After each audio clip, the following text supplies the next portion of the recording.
I am a child and a grandchild too. Someday I will grow up to be a woman and a mother too. All children are vulnerable, be it rich, poor, black or white. We as children need your protections at all times. Stop stigmatizing us by raping us. Sex is not for children. Stay away from us. We have the right to a healthy and happy life. We have the right to move and play freely even if our parents or guardians are not around. We as girls, children say a big no to gender-based violence. Let us stop the abuse against our children, girls and boys. Rape is evil. It is a crime. Don't hesitate to call the police whenever there's a situation. A message from the Liberian Women Advocacy Network International, Lawani.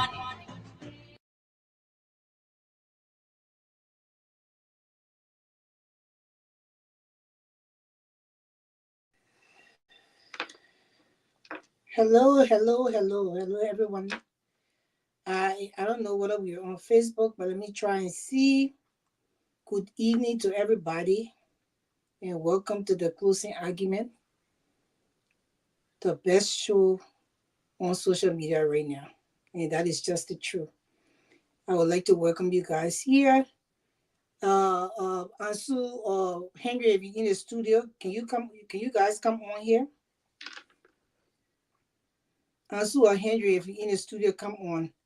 So I would like to welcome you guys. I'm trying to see if we're on Facebook. I'm trying to look here. I think I see it. I'm not sure, but let me just check. And I would like to say happy Monday. Today we have a very, very nice show, an amazing show to bring to you. We have some very well-educated people that will be on here tonight, and they will be telling us about an achievement in Liberia, which I'm very happy to hear because, you know, there's a great school that been open in the country, and it's good for Liberia. As we can see today, the news is all trending about people indictments, and people are not being arrested for corruption, which is a good thing in my opinion, because in Liberia they never arrest people for corruption. They rather go and arrest the people who go to the market or go to the store to steal because they are hungry, or maybe go to somebody's house and to steal and they beat them to death. But when it comes to the real corruption that is really bringing the country down, they do not. We have never seen in a trouble time. I don't remember dual time. I don't remember trouble time either. I heard that at least people were indicted and arrested for corruption once or twice. But now we're seeing that in this Joseph Boakai government, today we got a notification that certain people from the CDC government were called to uh, the Temple of Justice to go and answer some questions, and some of them were put to prison. We heard that another person is on the run, so we'll discuss all of that. And I just seen that these people need to get their due. Oh God, sorry guys. These people need to get the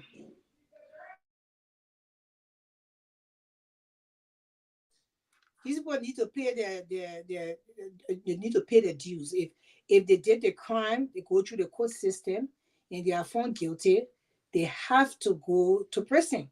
So they have to send that message so the Liberian people can know that, moving forward, Liberia is not going to be a mediocre country anymore. That when people commit crimes, especially corruption and death and, all those things, they need to go to prison for it.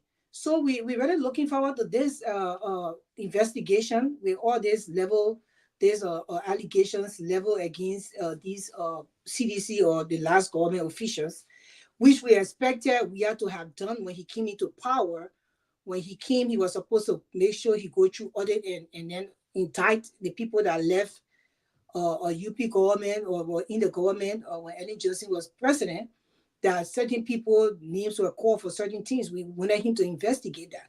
But I guess it was so busy doing their own thing. So they didn't investigate it now. At least the UP government, the second time around, is now going to investigate them for whatsoever allegations that's leveled against them. So we are looking forward to these discussions, and we're going to have Professor Kwame A. Clement and Professor Sir Barazer. They will be on here tonight, for maybe the first hour 30 minutes. They'll be telling us about the new law school that they have opened in Liberia, the Liberia School of Law. And we're going to ask them some questions, about the school. So if you're looking forward to go and get a law degree, we will no longer have maybe one or two schools in Liberia that do that. So they bring in another school is they added to this, and Kwame Clement and Sir Balazer, the professors. I think they have the school. They own it, so they will come here and tell us about the school. And the librarian will ask them some questions about the school. So we're looking forward to all of that. And I want to say thank you guys for coming on. Right now, let me actually welcome. Let me actually welcome you guys to the show. I would like to welcome. I see Tomalin Big on because you're watching. I see Tomalin George watching. I also see Otelo Swa watching. I also see James Koyate watching. Sekou Mohammed Sharif is watching. Welcome to the show, Sekou. I also see Juje Wowe is watching.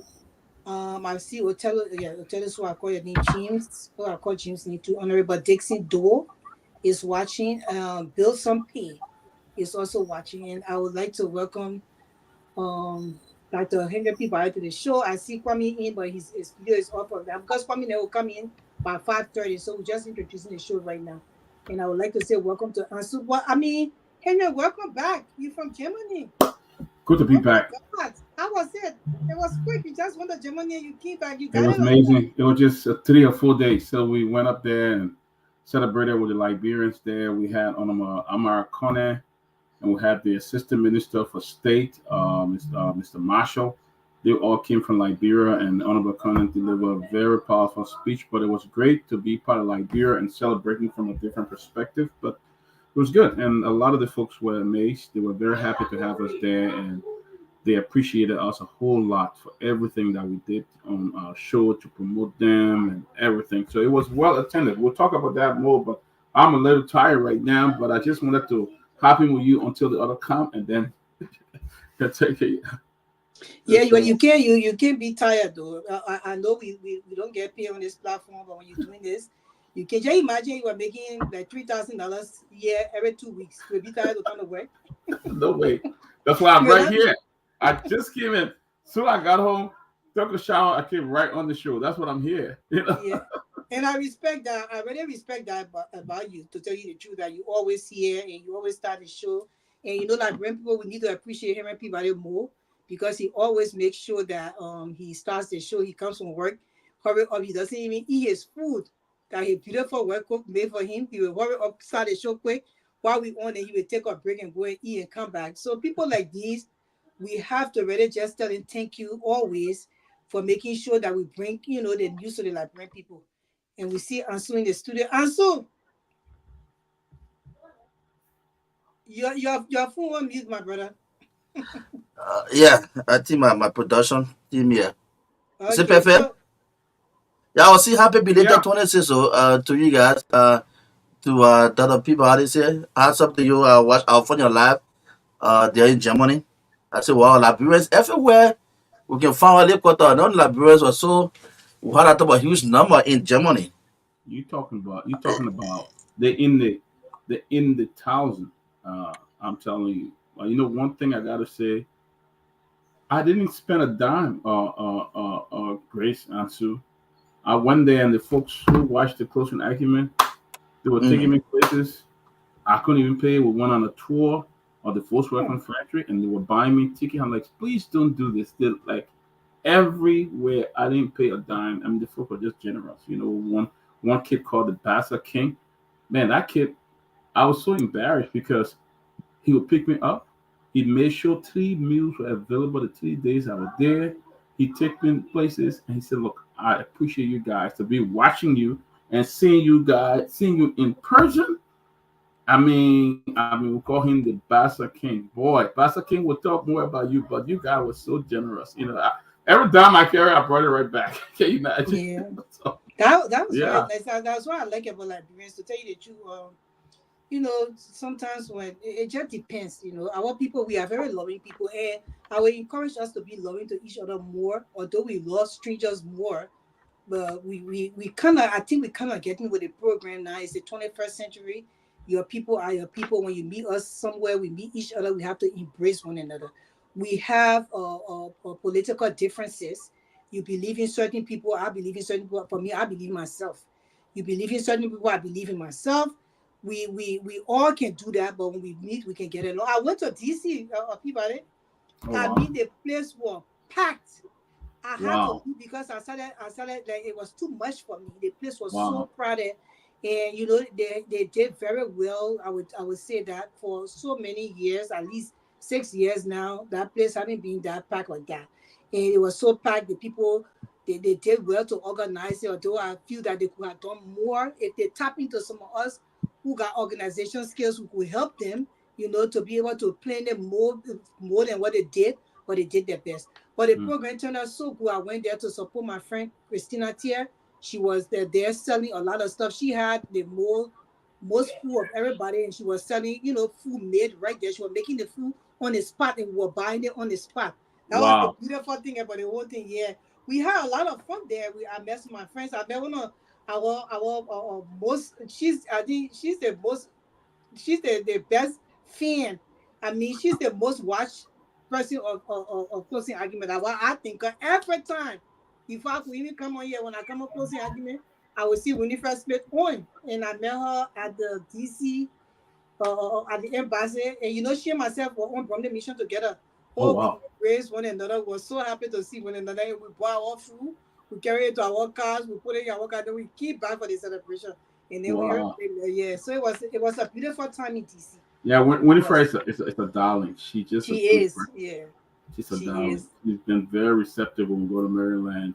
She's serving me. If I don't even leave my seat, what I'm eating, what I'm drinking, she makes sure she brings us. She's a darling. She's the biggest fan of Yes. the closing argument. We will Yes. get that to her. Winifred Smith is the biggest fan of closing. One day she will have to win a prize on this platform. Definitely. Seriously. We're gonna start doing that. Maybe we'll start sending a T-shirt to some of our loyal fans with the closing acumen local owners. We'll start doing that soon. You Yeah. know. But you guys make our day. That's why I was telling the folk in Würzburg, Germany. I said you guys have made our day because those guys stay up sometimes from 1 a.m. just to watch the show, and they're Wow. gonna Mm. watch it next day. Because the time difference. They will Yeah. stay up from like 1 and watch the show. Look, Grace, when I walk in that hall, it's like everybody knew me. Minister Amar Atkins said, "My man, but you're the most popular man in the whole place." I know, right? But they watch our show and we really appreciate them a whole lot, because they keep the show going. They Yeah. keep it going. So, Professor Kennedy, good to see you, though. Good to see you, Professor Kennedy. Hey, good afternoon, Grace, Doc. Yes, sir. All right, my man Ansu. Yeah, Yes. Professor, thank you. Welcome. All right, man. So, Doc, I speak Dutch. You just You came know, from Germany. yeah, I gotta learn it, Yeah, but speaking in German, my man. I think I was spoiled. I got to Berlin and I had a friend that I went to knew from Liberia, one Alvin Cole. He was there 6 a.m. to pick me up. Very 6 nice. a.m. I'm like, dude, I woke you up from your Wow. bed 5 o'clock, and I didn't leave Berlin till like 7 in the evening because he took me everywhere in Berlin, seeing some historical side, the Berlin Wall, all the places. Wow. Just and then before I went to the place I was going, the Wolfsburg. And everybody was just very receptive, very happy to see the guys from the closer acumen. I'm like, people telling me I was signed that form. I'm like, yo, please do that nonsense. You saw the Berlin Wall? Yes, I went to the Berlin Wall. Oh, very nice. It was beautiful. In fact, I Maybe next stayed. year I will go to spend my Chris, you need to Christmas in go. Berlin. It's just a lot of fun and Liberians from all parts of Europe and those Scandinavian countries, you're talking about thousand, almost 1,000 or more. Like you're on the field everywhere. And then the interesting thing is, you hear all kind of languages speaking, and they just leave you. No, they're speaking German, they're speaking the Norwegian language, they're speaking Dutch, and I'm just sitting there looking at like, wow, interesting. Man, Liberians are talented. I tell you Yeah, what. They in So, those places and they're speaking the people's languages. That is some yeah, good work. very Yes. interesting though. so you would Yes. say Germany has turned into a sort of a melting pot, right? Yes, yes. Wow, interesting. The the economy there is great. I got to go to the Volkswagen factory, and interestingly, again, some of the iron ore and things that came from for Liberia helped build that build that factory. And look how Oh that my country God. have become so industrialized. And where I went in Wolfsburg with that at that place. I mean, the different kinds of Volkswagen, even the one they're going to produce for next year, they had sample there. You can go and check it out and things like that. And I was telling somebody, I say, Liberia iron ore is part of this. They took the iron ore and they are so developed. They have become industrialized, and they are one of the best. They are one of the best in Europe when it comes to the economy. And a lot of people are pouring there, getting jobs. The folks Liberia will tell you it's one of the most easy places to go and get a job. To go and learn the language. And then Liberia is still where it is right now. After, can you imagine? Hmm. It's a lot. Yes. No, but So, Ansu, we will change the topic quickly. Ansu, where are they in Liberia though? The Yeah. 26. Yeah, I was Why just you telling my you guys laughing and at us when we asking you the question? Why you laughing at us? Where are they? yeah, we celebrate our rescue 26 very peacefully. I call it rescue 26, doing a so yeah, but the past government used to say purple. So now we see rescue. So I always tell people that on the weekend during the 26th, I was sharing for a few friends that I was just talking. We said that even if the 26th if the holidays come very tight and broke on maybe on family, on parents, or what you may call it, but so long they are moving with peace. At least the woman who sell her fufu, her kobo, the boy who go to the market there to sell in the weed. So don't you have that piece to go out there. He will use, maybe he's saving his $1,000 liberty. He will take 500 for it. And then I want to go got somebody stress. So that's why everybody know that will be so tight. But so long the piece, we are holding on to that piece. It's what the people want. They will take their children out. So the Tony says, people say, wow, but the street is parked, the city is too parked. It have money there. No. It's just that but the people they feel free, they feel happy because the peace is there. They can go out there, take their children out to the ice cream area, to the real beaches and other stuff, family gathering, having some good time. So long the peace is there, we always have a wonderful time. So the holiday was good, very, very good. And I would say we had a wonderful time on Friday. And it's just that for our side here, every time there must be a different news to spark up on the internet.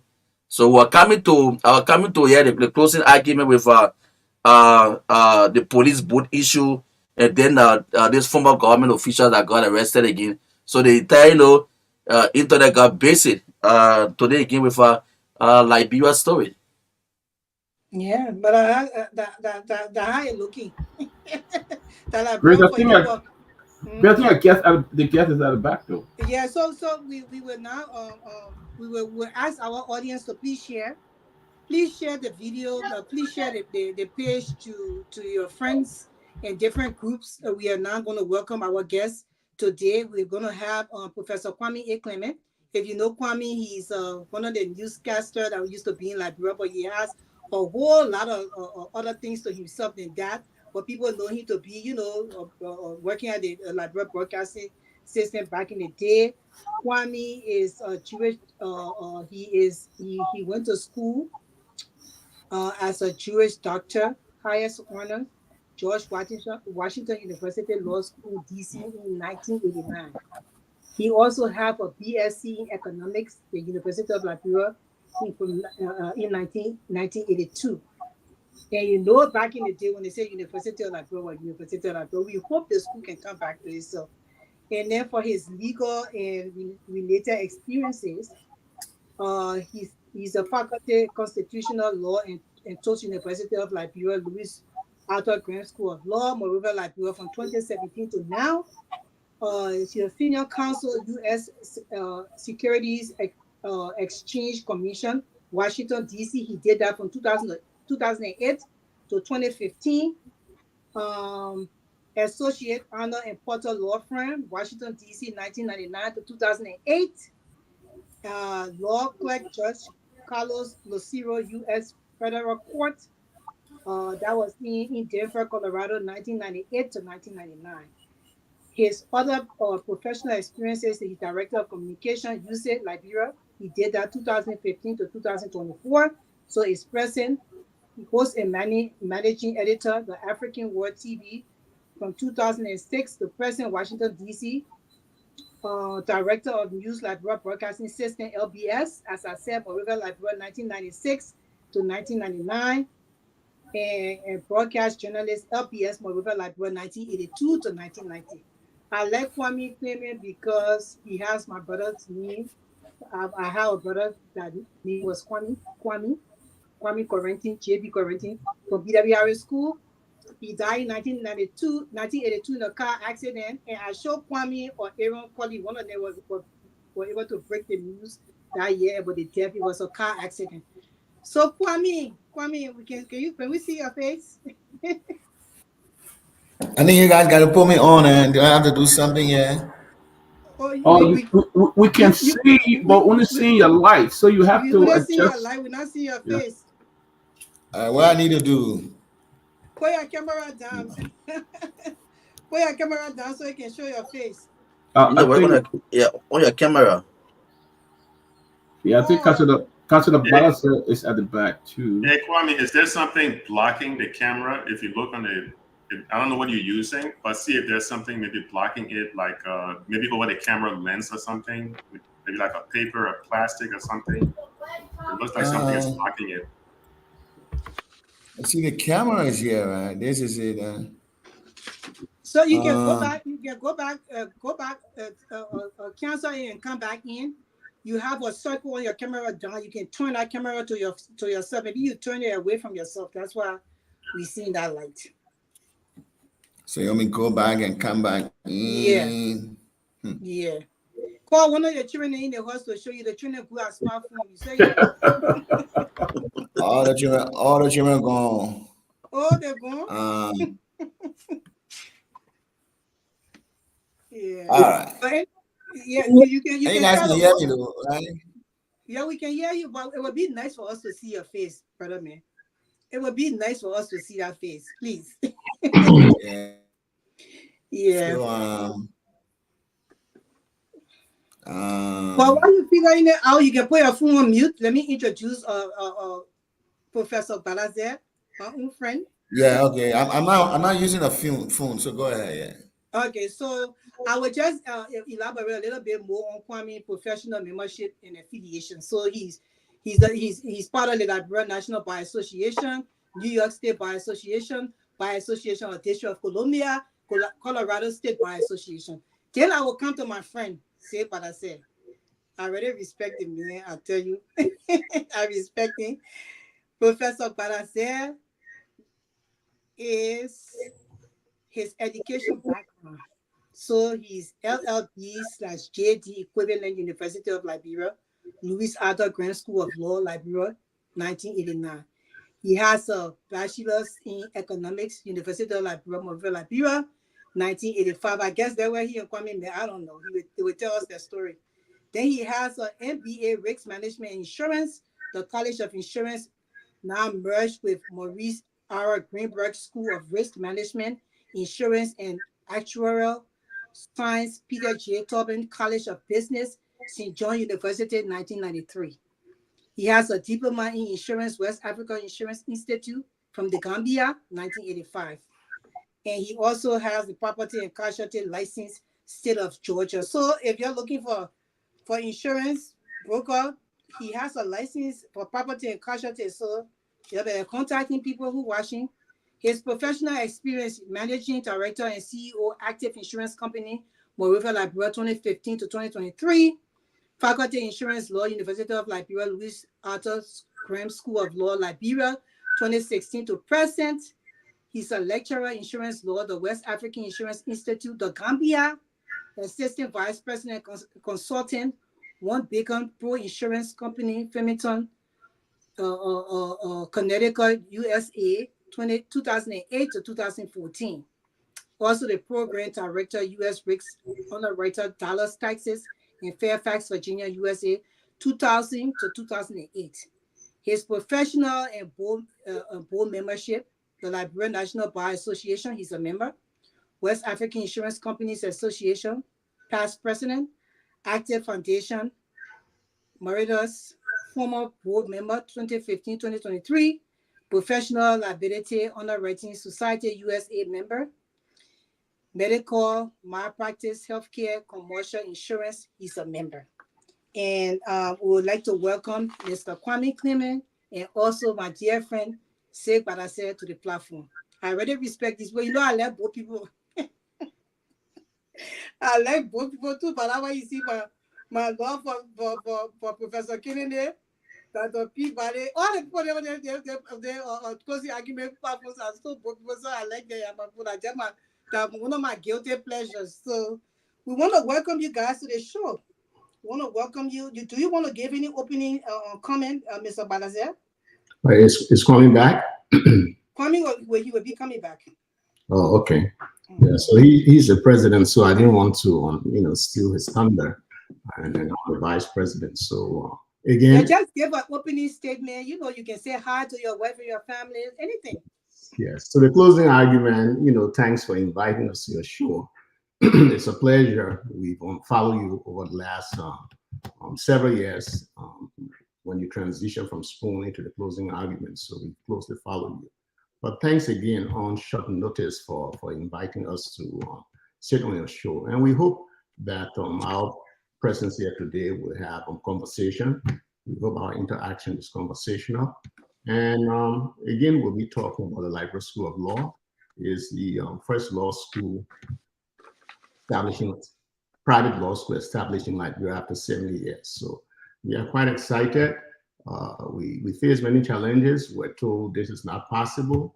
We broke the glass ceiling. We are excited. So today we'll be talking about the law school, and we're talking about our programs, what differentiates us from other law schools in the world, and giving our gratitude to our alma mater, the University of Liberia, for giving us the kind of education and legal education that we boast of today. It laid the foundation and groundwork for us.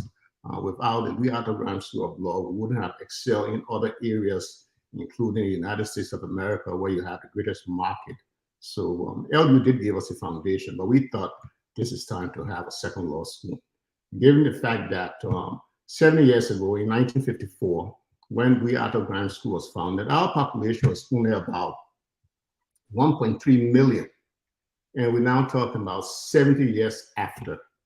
Our population has grown to over 5.2 million. In addition, Liberians graduate thousands of students from universities and colleges each year. So that alone makes the case. Why a second law school? So again, thanks. I will defer to the president of Liberia School of Law, Kwame Clement. Okay, and he will take it from there. Thank you very much. You're welcome. Kwame, I think you will just speak like that because we keep mistaking. Yeah. No, I think she hit the main question. The law school was established 70 years ago. We've grown in population, and I think there's demand for another law school to provide young students the opportunity to attain a quality legal education, and that's what we're trying to do.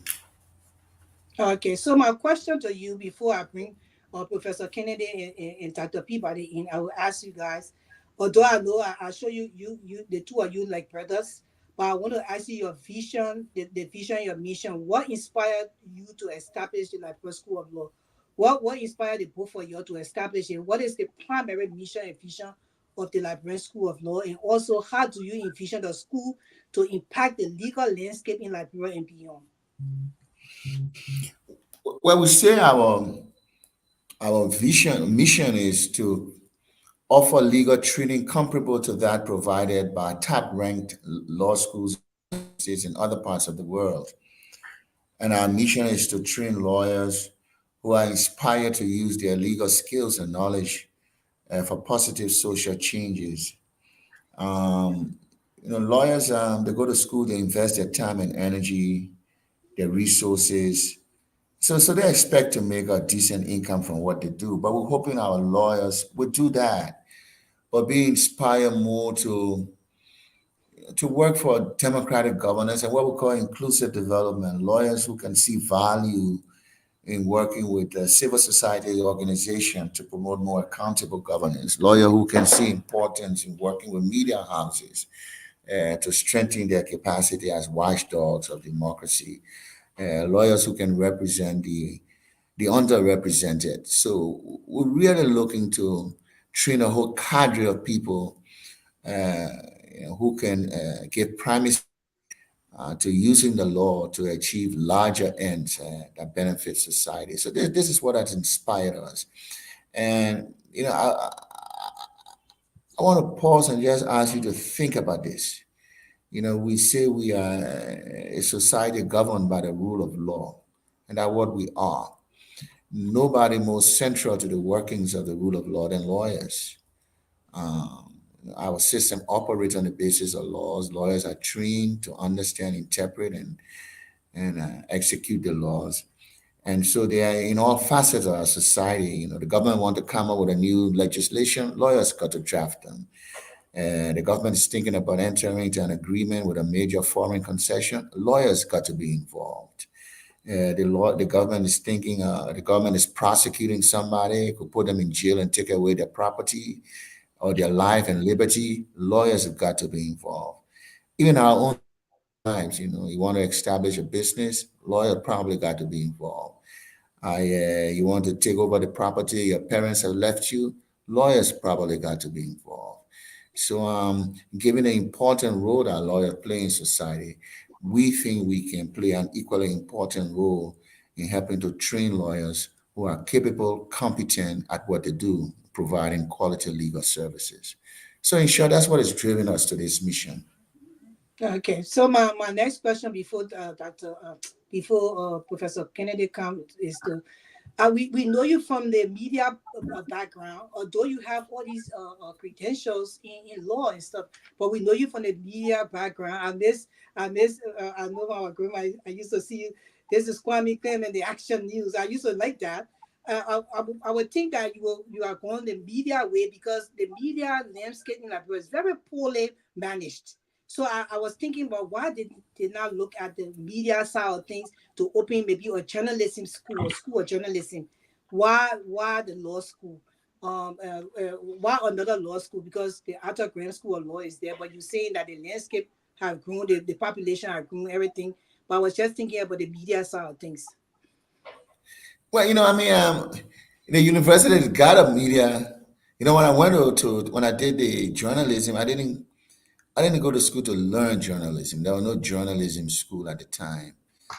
What I often tell people who want to go into journalism, I don't say don't do journalism, but I say, look, do a course, get a degree in economics, political science, or something, so you're expert in a particular area. The craft of journalism, you learn it on the job. You learn it writing, you learn it shooting the camera, but we can't do everything. I can't open journalism school and law school. We can only do one at a time and resources. And when I left journalism and went to the state, I had been to law school here, even though I practiced journalism. While I was doing the news on TV, I was in law school. And then I went to the States. I fell back on my legal education to attain a living. So as much as I like journalism, the law has a special place in my heart, and it's something that I wanted to do. Now, for all of the reasons here, and I have previously explained, the demand for qualified lawyers. I'm sure that young journalists who will, start a journalism school somewhere down the line will be happy to help them. Prof? Yeah, Mr. Clement, before we even hop into it, I appreciate you being here. But I think a lot of the audience would like to see your face. They like to put a face to the name of the person who's speaking. So I think we got to figure out what's going on with your camera. And you're using a laptop, right? Or are you using a regular computer? No, I'm using a laptop, and I'm trying to and in tilt the middle. it. No, but in the middle of the laptop, the camera is right in the middle of the laptop, right across from you. There's nothing covering that camera. It's a little small. It looks like a dot. No, There's I see the nothing covering camera in the middle of the laptop. Is there a light on? Yeah, no, we've cut this light off before. I just No, cut the it. There's camera should have a light on. button to If my the camera left, is and on, there's no, if your camera is on, Yeah. there'll be a light on. Oh, so the light is on the camera. let me see. No, now I've cut the camera off, Okay. and now, you know. It seemed like the camera turned away. Yeah, it turned away for you. There's a round circle there. If you can click on that circle to turn it to you, because if you're facing you, but actually it turned to the wall or something. Yeah. A round circle. I ain't seen no round circle yet. Yeah, directly in front of you, if you can see the camera light. Because sometimes when you get this laptop, there'll be a little plastic. You may not be able to see it. You probably have to put your finger on the camera. There'll be a little plastic on it that you have to peel off the camera. No. Not. I see Benjamin is saying you need to go to the settings. The settings, yeah. Because the fact that we can, in fact, do this. Put your finger directly on the camera. We'll be able to see. You see how I'm putting my finger on the camera? If you put your finger there, let's see if then we'll know. Put your finger on the camera. If you cannot put your finger on the camera, if nothing is happening. Is that the camera? Nah, nothing is happening. So it's like the camera itself, it's off, right?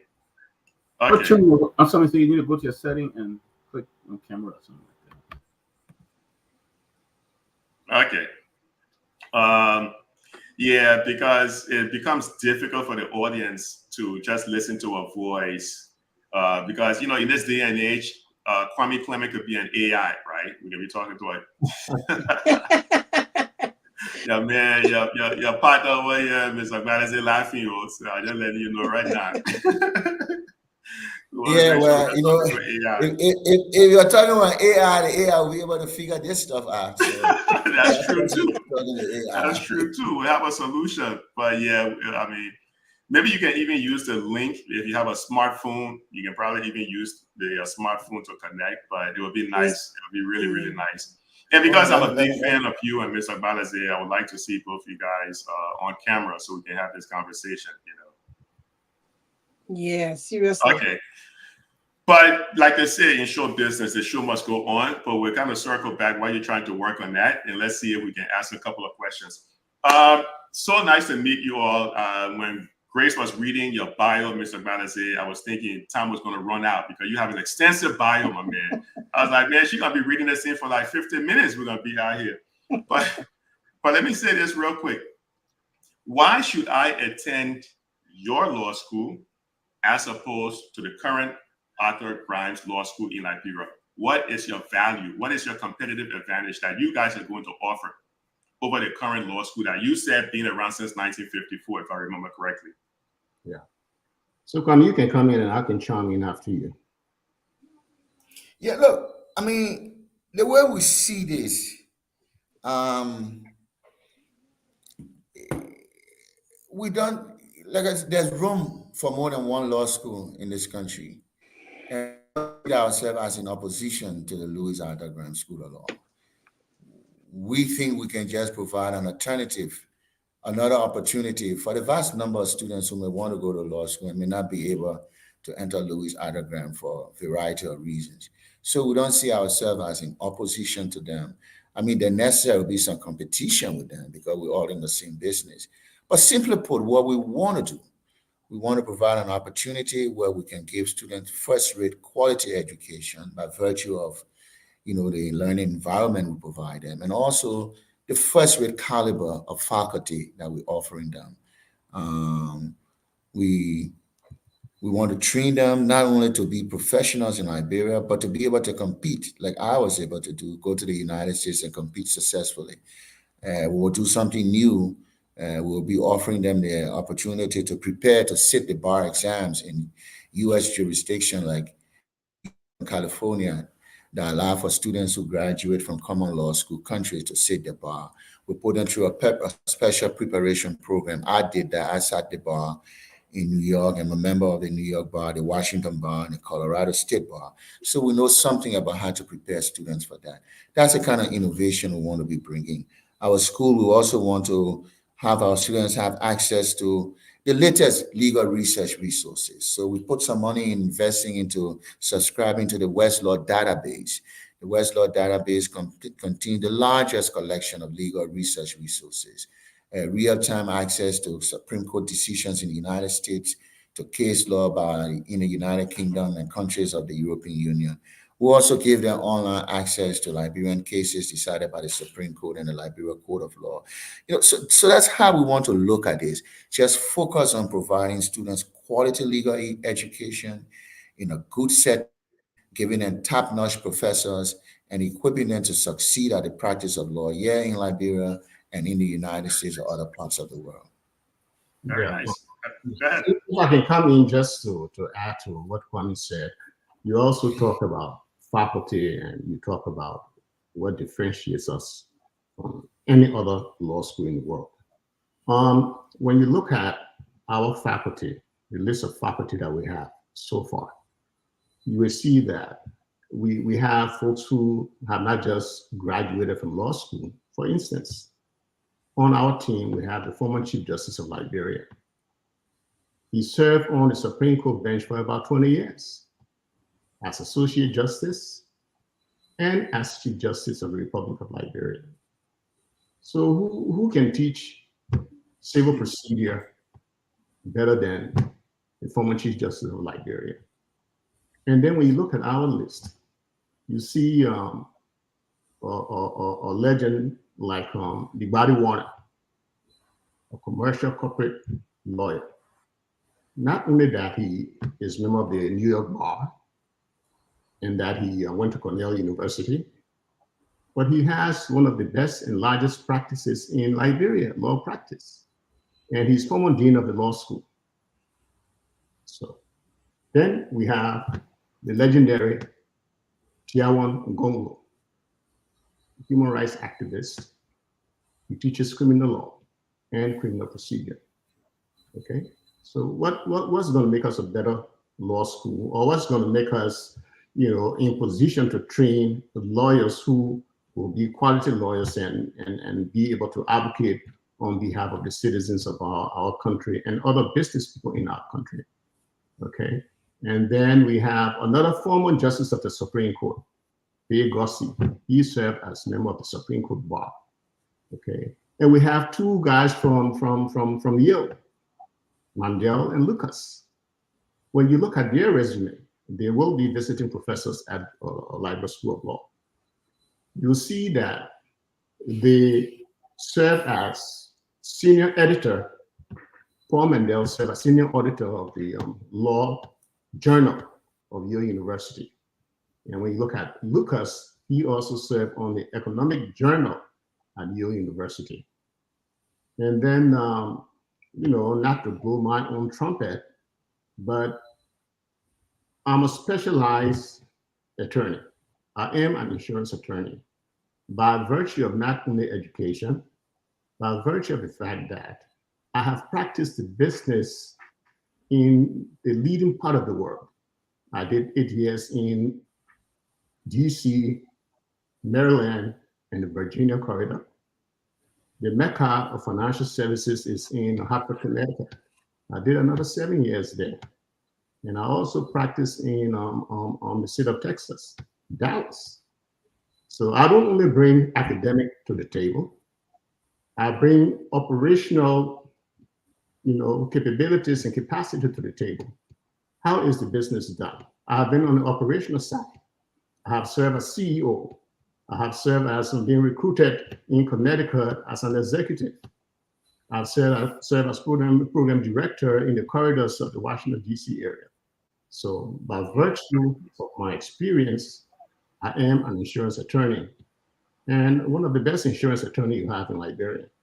I have taught insurance law for the past 7 years. So let me not say too much about myself and President Clement. Our students can provide some testimonials as to our capacity in our subject matter. So we put together a team of faculty, and we'll continue to recruit, top level faculty, so that we can provide students our output when they go into the world. They can provide cutting edge services to their communities and to the world. And don't get us wrong. The world now is a global community. Oh, yeah. Where it's a global community. So we have to prepare lawyers who have a global, perspective of the world, and not just Liberia. So we teach our students to meet the challenge and complexities that come along with law and the global community, where treaties are signed, where now you have international companies, international transactions. So what makes us different? That's one of the areas that make us different. The caliber of professors we put together, and we'll continue to recruit through a rigorous process. So let me stop there, just to add to it. Before I turn it over to Doc Peabody, so I'm hearing a lot of great things about the school. Like Mr. Clement just mentioned, you guys will have access to online libraries. So I'm thinking, he mentioned Westlaw, so I'm thinking like LexisNexis and some of the online libraries. I'm hearing the caliber of professors you're going to have. These are people who have domestic as well as international experience. So that's excellent. So those are the kind of differentiation that your law school is bringing over to Liberia, and your wealth of experience. That's huge. So I'm going to ask one more question and then swing it over to Doc. Will your school be able to offer scholarship, like merit-based scholarship? Is that something you have considered yet?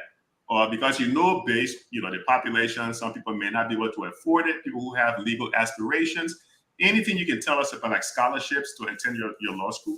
Yeah. Let me say a little to that, and then Kwame can come and chime in. This is what we're going to do. We're going to be administering our entrance examination. Our target ambitious date is September 15th will be the first one. So we're not only going to administer the exam in Monrovia, we're going to make sure that Southeast has an opportunity, because you have talents in the Southeast. Okay, maybe at Tomalin University, we administer one there, and we administer one in Ganta. And there are businesses in these areas that they need lawyers, they need attorneys, they need trained people. So we will be soliciting scholarships, from Southeast companies, folks who have capacity. Same thing with the Gantai, the central region. We're going to be administering entrance there, and we will solicit a scholarship for students. And we also have what we're going to describe as the chair. We're going to approach the business community in Liberia, and they will have an opportunity to name a classroom after, let's take for instance, ArcelorMittal. Class 100 may be called the ArcelorMittal. And with whatever they're going to provide for our endowment scholarship fund, that class will be named ArcelorMittal, or the Lebanese community, or B Mountain. So to answer the question, yes, there are talented students, there are brilliant students from our experience from the University of Liberia, because we teach them on a pro bono basis. Kwame and myself, 7 years free. If somebody wants to ask, what have you done? We've contributed to the Arthur Grants School of Law. We've taught there for 7 years each on a pro bono basis. Not even gasoline was provided to us. Okay, so we have, from our experience, we have talented and brilliant students who may not have the resources to go to a private law school. And we don't want them to miss that opportunity. So within our program, we have envisioned how to approach the business community and other capable citizens of Liberia to provide scholarships for students who are scholarly, but at the same time are not financially capable. Thank you. Okay, great. So Doc? Yeah, Doc. Thank you. Good to see Professor Clement and Professor Balazet. Good to see you, and I'd like to welcome you again to the Closing Acumen.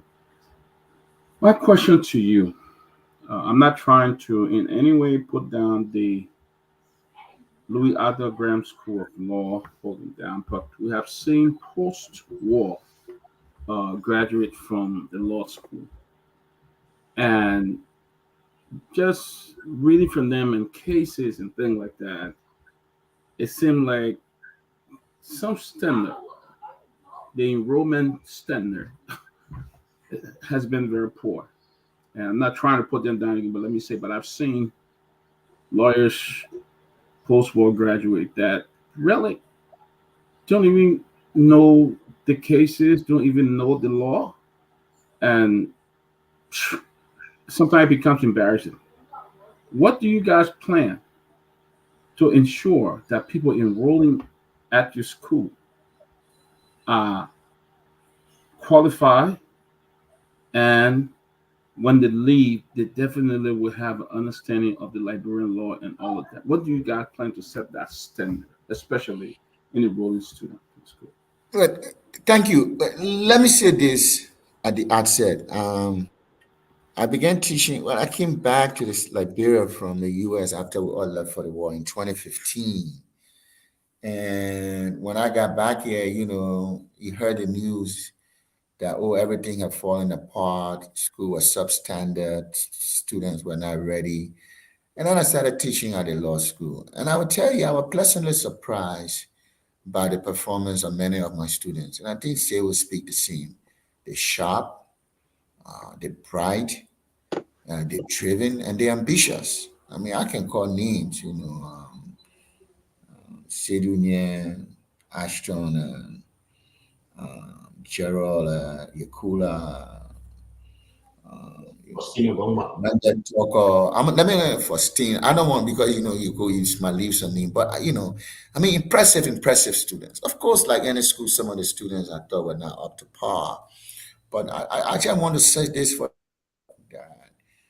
Many of the students I encountered at the University of Law School were driven, ambitious, hardworking. Some of them, who don't want to do the work. I mean, I don't know how they got there, but let me say that for the record.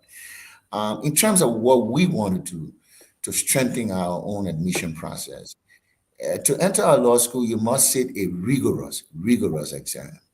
Like she said, we're looking to give it in November, and we're not only doing it in September, we're not only doing Monrovia, we're doing Ganta, and we're doing Harper, because we want a broad outreach.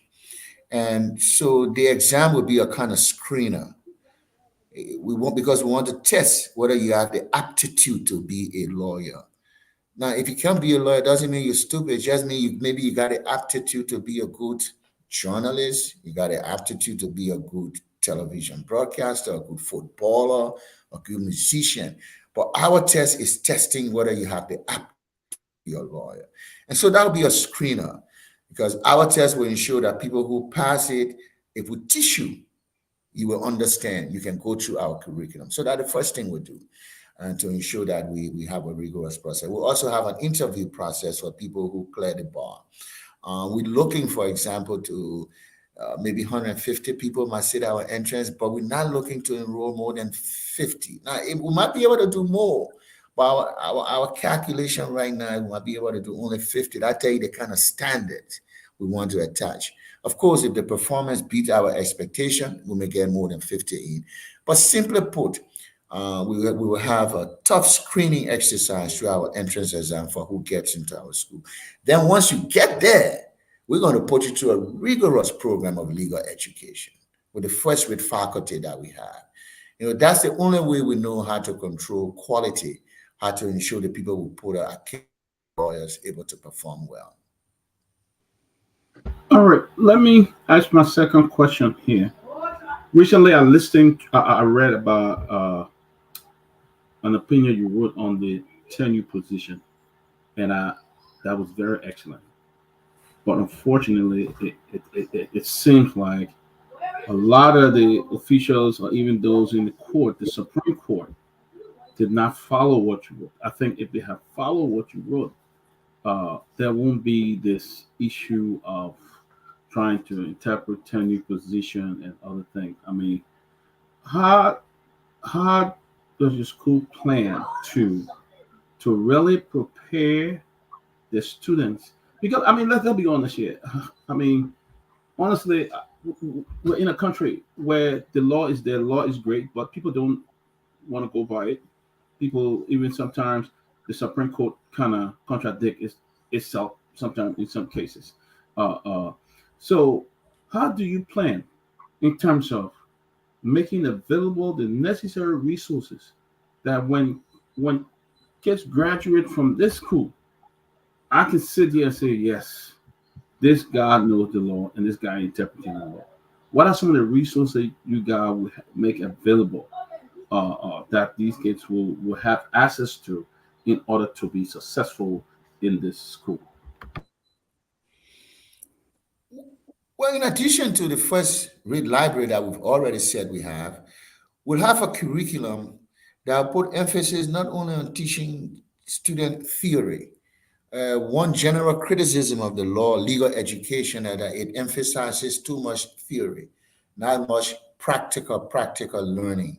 And early on in our curriculum, we have something called the fundamentals of law that will get students out there know what it actually means to be a lawyer, working in clinics, working with actual law firm, taking in cases, working under the supervision of attorney.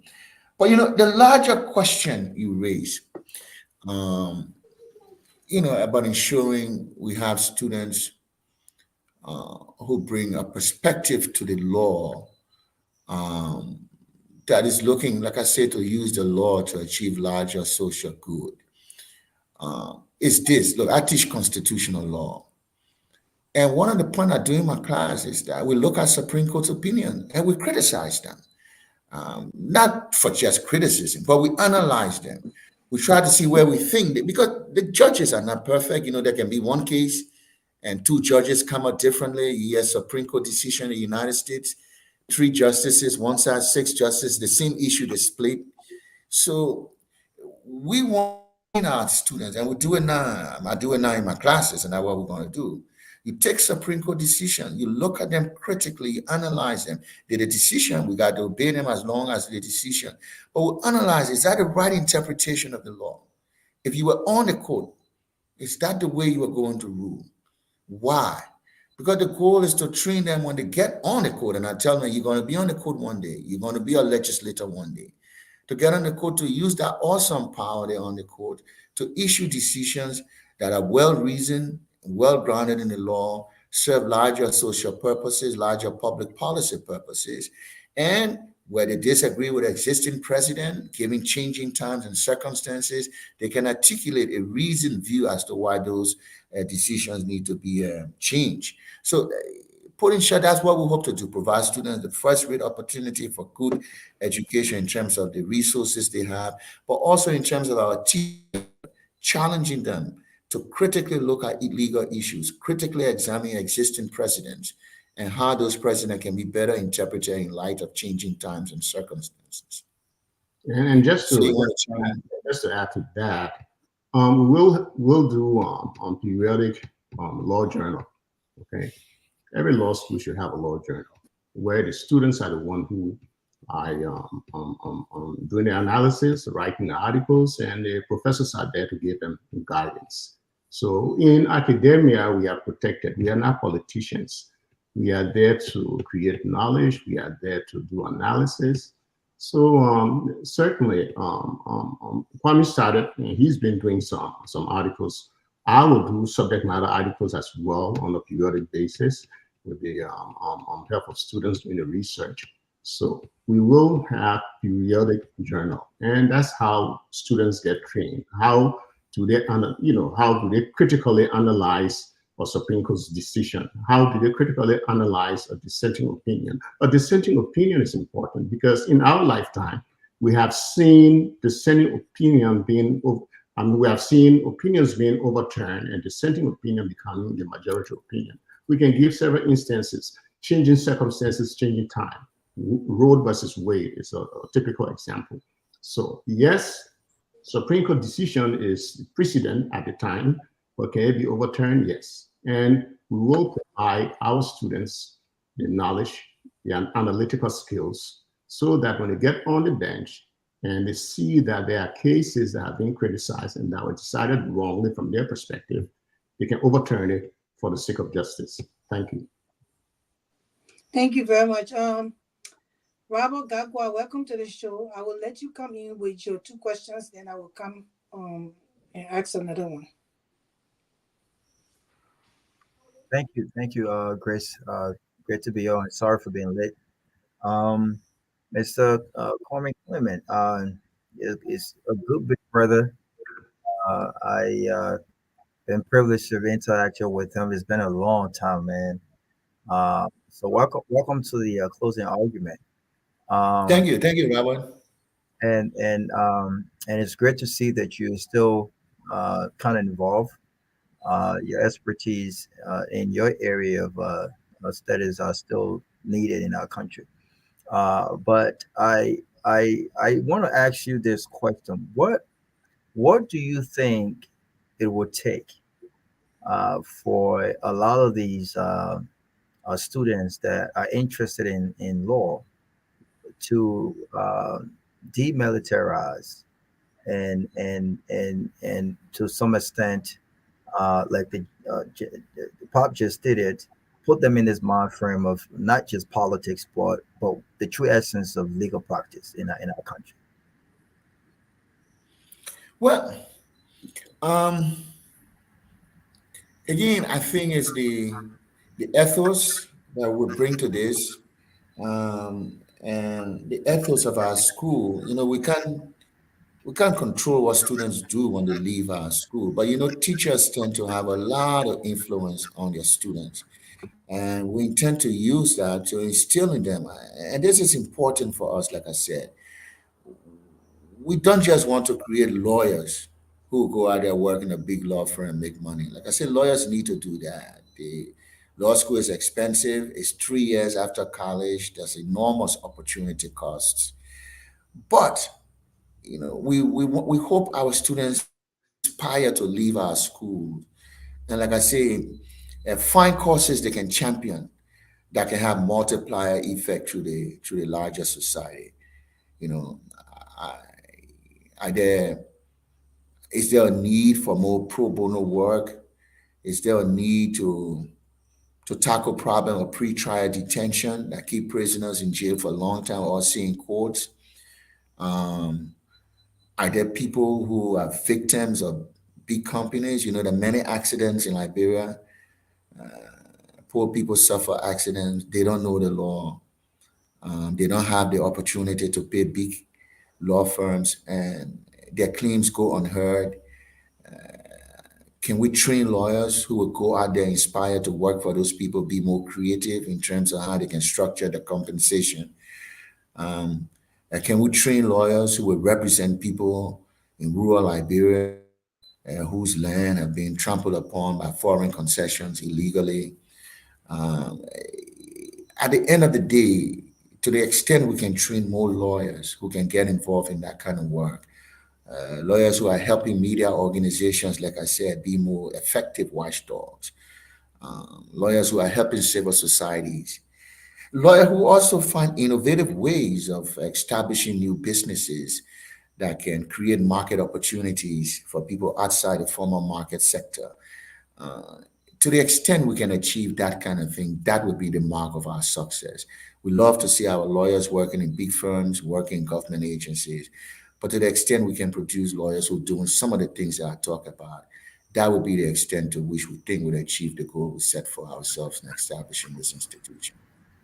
Thank you. But my next question, I think, and forgive me if I kind of divert a little bit here, but many folks have been asking this question uh, prior to your acceptance of the job that you had. You was an influential figure in the ANC before the likes of Alice Cummings and others came on board.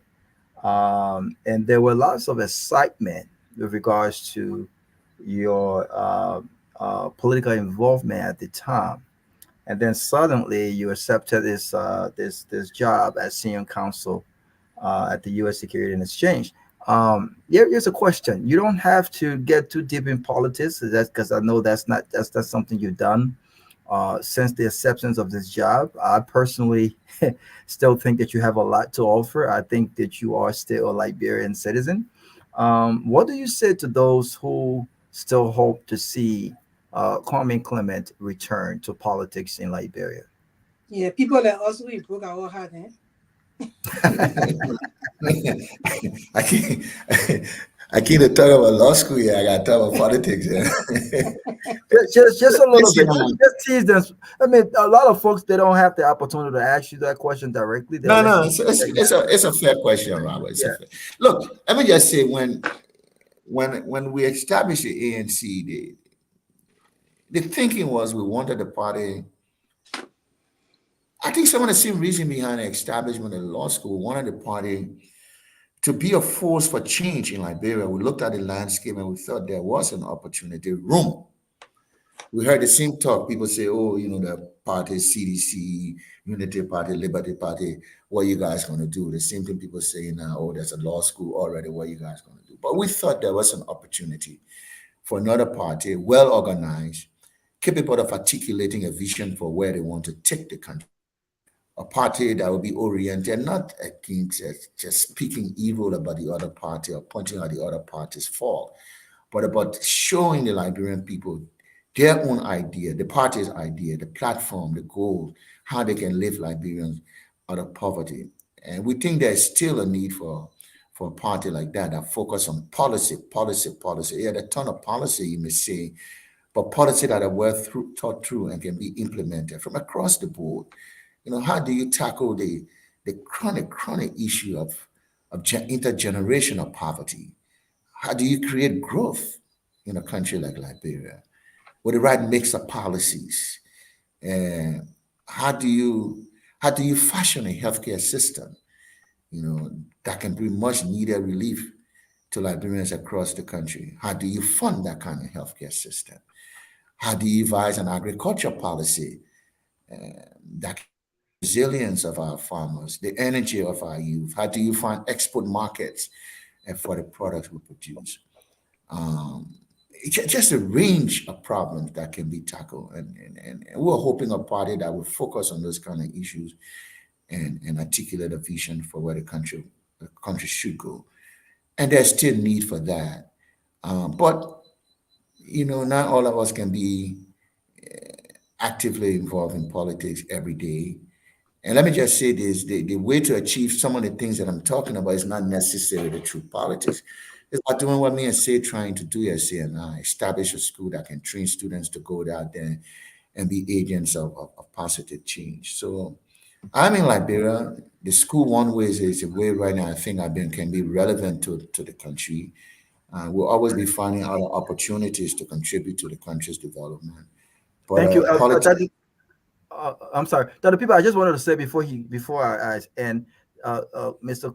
Clement is a great leader. I remember during the hot days of ANC, I was a critic, and I was at my office one day as a young man, and I got a phone call, and it came from this man right here, and we had a very very good conversations, and he was able to answer all kinds of questions that I have for him, clarify some of my doubts. And ever since, he's just been a big brother since. So, Mr. Clement, good luck to what you're doing. I'm sure that you will inspire a lot of young professionals, but we have a lot of work to do as far as changing that mindset. Thank you. Thank you, Robert. Thank you very much. Thank you, Robert. So then I will come in with my last question. I think everybody will ask one more questions and then we'll let go of you people. My question is that I am a public relations professional, case management analyst. I'm working towards being a human resources and employment relations professional as well. I would really like to attend your school after I accomplish that. So do you guys have a global campus? Maybe I could do some of my days in Liberia, but still have access to the internet to do some of my schoolwork. And then if I have to be in class, I can fly to Liberia and be in class for some time and be able to do that. Do you guys are thinking about that in the future, or do you have that? And also, I would like to know, are there any specialization and concentration that students can pursue? Well, let me chime in and say we're coming. We don't have plan for remote education right now. If you check, I don't think hardly any law schools have that. Legal education by its nature, we say it's the Socratic method where you classroom and you and the teachers exchanging, you coming to the truth by exchange of questions and answers. So we don't rule out the possibility that eventually we may do some remote, but right now, our emphasis will be on students in the classroom. One thing we can be thinking about as we grow maybe to have college campuses in at least two more other places outside Monrovia. And as we grow and grow, it's not out of the realm of the possible that we can look to have colleges in neighboring West African countries like Nigeria, Ghana. But for now, we want to focus on doing what we do well. That is running a school in Liberia, running it well, producing quality lawyers, and let our graduates' performance speaks for the quality of the education we're providing them. And then we can build on that, in terms of expanding and doing the remote education thing that you but that's it for now. And we look forward to having you take the entrance. You're smart. We're sure you will pass it. And Of course. we can we definitely will be able to accommodate you some way. Okay. And then, so if I'm trying to come through, where the specialization and concentration, but I know you guys will have that on your website. You don't have to answer it now. But what can I Let me look speak. in doing? Mhm. Yeah, let me speak to that quickly. And talking about our website, you can go on. It's called www.liberiaschooloflaw.com. Um, you see, with the law, you really specialize when you leave the law, when you start practicing. But what we do, you come your first year, you do basic courses. Then by your second year, your first year, you do the general foundational courses, contracts. You know what contracts is, Then torts. It's the law of everyday wrong. You hit somebody's car, or the doctor treats you badly, treats you the wrong way. That's the law of torts. Then we have property, civil procedure, criminal law, criminal procedure, and then legal research and writing. But once you finish with those foundational courses, then you start doing courses in corporations, in administrative law, and there you will see a course you did it. There you say, I like this area. I like administrative law.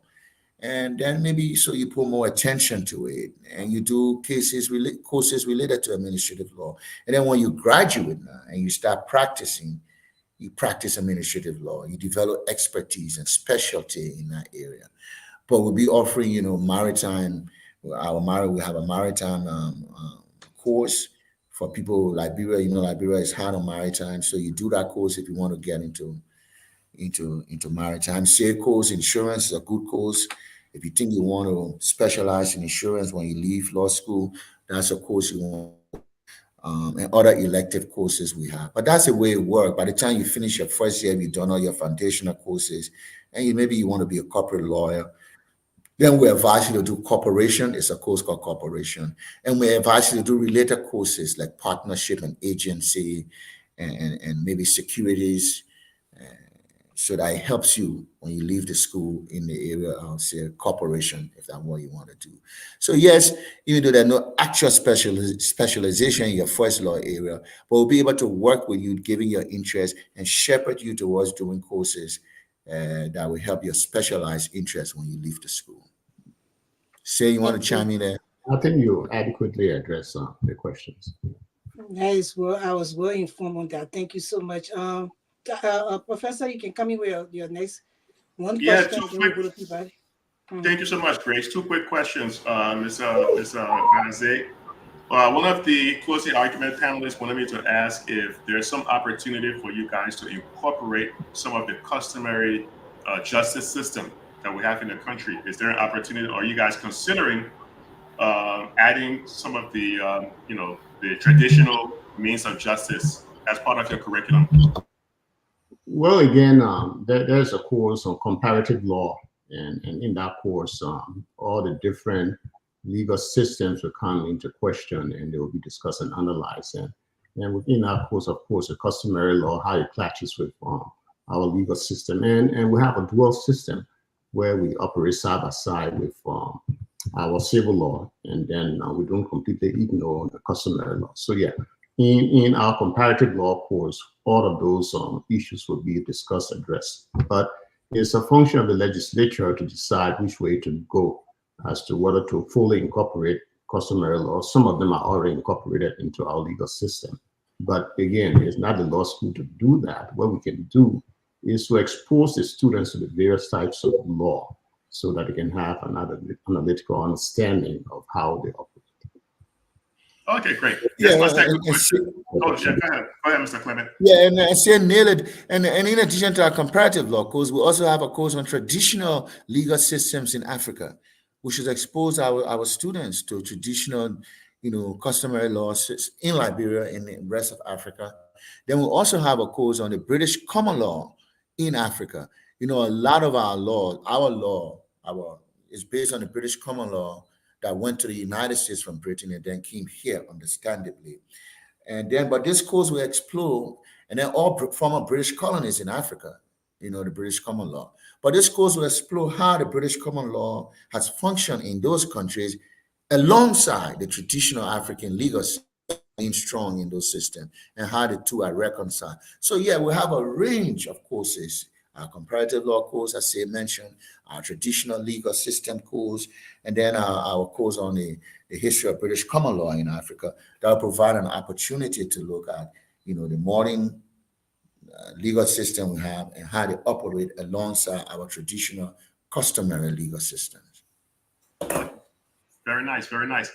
So let's do this real quick. So imagine this is 2022. And we just kind of playing this. This is the closing argument. So I'm gonna put forth my closing argument real quick. We're gonna do a little quick mock trial, right? 2022. I'm a student at your school. I decide to come to you, Mr. Balazé, Mr. Clement. I will start with you, Mr. Balazé, first. I come to you and I approach you. I say, look, listen, I have this framework document in front of me. It's called a CPP framework, right? I'm reading the language in it. It seems kind of confusing, right? In hindsight, as a student, I come to you. What would be the first thing you would tell me to do so this thing don't end up in the Supreme Court where I'm embarrassed because it's constitutional? What would be some of the advice you give me as a student based looking at that framework document? Well, I teach insurance law, and in doing so, I teach contracts foundation and contracts interpretation. So in that instance, what you have to do is first try to establish what is the intent of the parties. That's what contracts try to do, or memorandum of understanding, or a framework. What is the intent of both parties? Okay, and then we have to make sure that the language is plain. There is no ambiguity. You have to meet reasonable expectation tests. You have to make sure there's no duplicity. There's no unconscionability. So most oftentimes you find people blaming concessions. It's because perhaps at the table they didn't have proper representation to see what the contract was, and they just signed the dotted lines. So in sitting to the table on a round table, and especially so when it has to do with concessions and contracts, you have to understand the foundation. What constitutes contract foundation? What is the interpretation? What are you looking for? Is there ambiguity? Is it fair? Is it unconscionable? Or is it conscionable? Does it meet reasonable expectations? So those are all the doctrines and principles you have to understand when you sit at that table. And if you don't understand those things, definitely you'll be at a disadvantage. So if somebody come into law school and say, hey, I have a contract, I have an agreement, let's look at it together. Okay. Firstly, I want to see what kind of agreement it is, because agreements are written differently. An insurance contract is written differently from a lease agreement. Okay. So you have to know what the exclusions are. You have to know what the terms and conditions are. You have to know what the perils are. You have to know what the argument on what is being covered, what is the liability. So the way you read an insurance contract will not be the same way you will read a concession agreement, because they are structured differently. But the key what is the intent of the parties? You have to establish that very clearly. And once you can establish what the intent of the party is, then you can follow to see whether each party, whether the contract is at arm's length. And basically, that's what you're looking for. You're looking for a fair contract. Otherwise, you have to get into reformation and all of that. So to avoid all of that, you have to know the basics of a contract. You have to know the basis of contract foundation. And you have to know the basis of contract interpretation. So that would be a guiding, elements in giving advisement to a client. Gotcha. Chris, can I just real short one, real quick? Sure, Professor, go ahead. Yeah. Real quick. So, what about accreditation for the school? You guys go through the accreditation process? Oh, we wouldn't be here if we weren't accredited. We wouldn't be saying we have a school. We've been working on this, and we haven't gone public. We haven't come to you guys because at the time we weren't accredited. But about has it been about 2 or 3 weeks ago? About 3 weeks. About 3 weeks. Yes. Just wanted the audience to understand this is an accredited school. That's why I was asking that. Thank you so much. We're formally accredited by the National Commission on Higher Education to operate the law school. Thank you so much. Grace? Yeah, all the questions we asked, we just wanted for the public to be very informed. That's what let me ask. Okay, wait. So we'll let him come in. We have one question. Okay, let me ask. I'm going to put 2 in 1. Let me ask.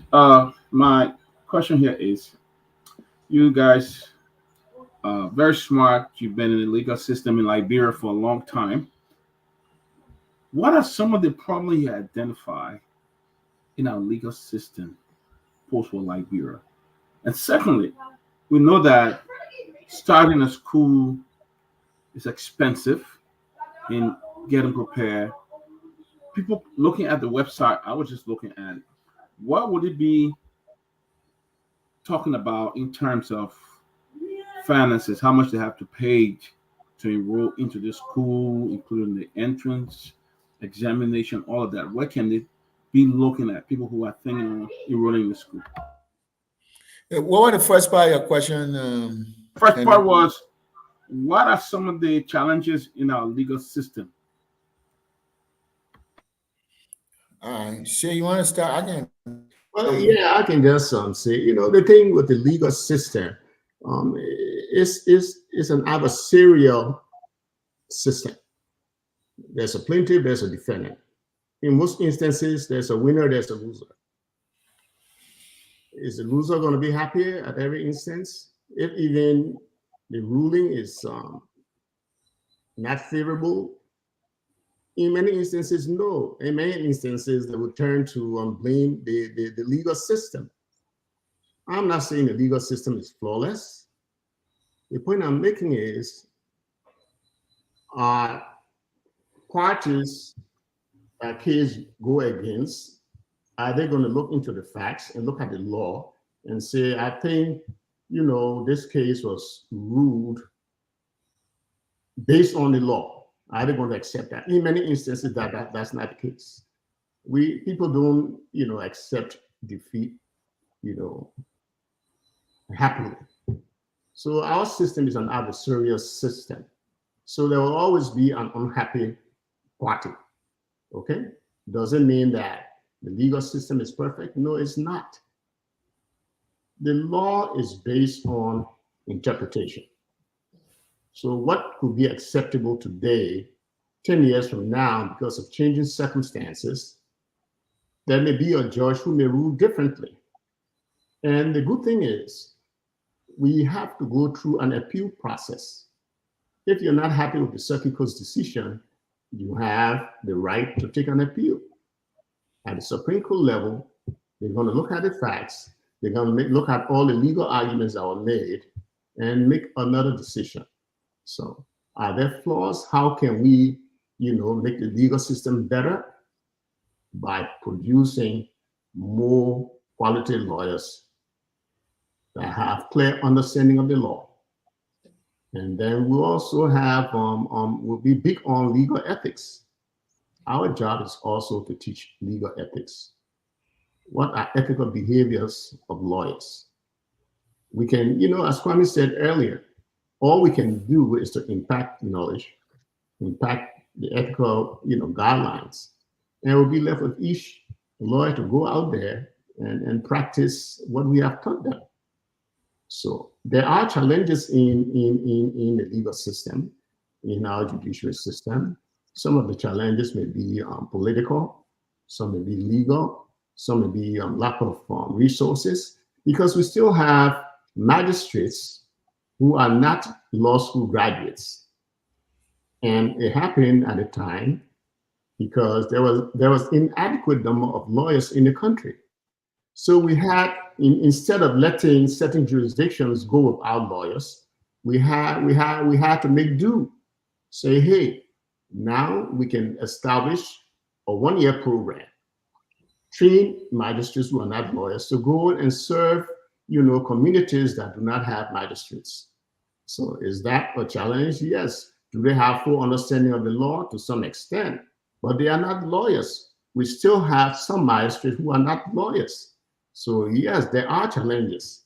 And what we bring to the table is how can we try to alleviate some of those challenges, again, through legal education and through educating lawyers who will come out well prepared to do advocacy on behalf of their clients. So Kwame, you can chime in. Yeah, I think you said it all. The challenges everywhere. Lack of financial resources. You heard the Chief Justice already complaining that the court was not adequately funded in the budget. To pay judges, competent judges. We need more trained lawyers, and that's what we're trying to do, with the school. But the question you raised about what about the funding and the financing. Look, I think the current law school charges about 3,000. I may be wrong. Um, per year or per semester. I'm not sure, but something like that. Don't count me on that. All I would say, we tend to be competitive in terms of what we charge for tuition. We tend to be competitive with the current law school. We privately funded, so we need resources. As you know, most of us know, if you're looking to be wealthy, education is not the place you go.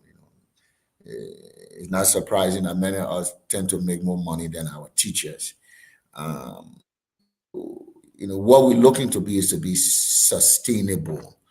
If we can generate enough income from our tuition and other fees to pay our professors, pay our staff, provide a good working environment, a good learning environment for our students, pay our rent, pay our bills, we'll be successful. But we privately run, we operate in the marketplace, and we got to be able to offer quality and that is reasonably priced.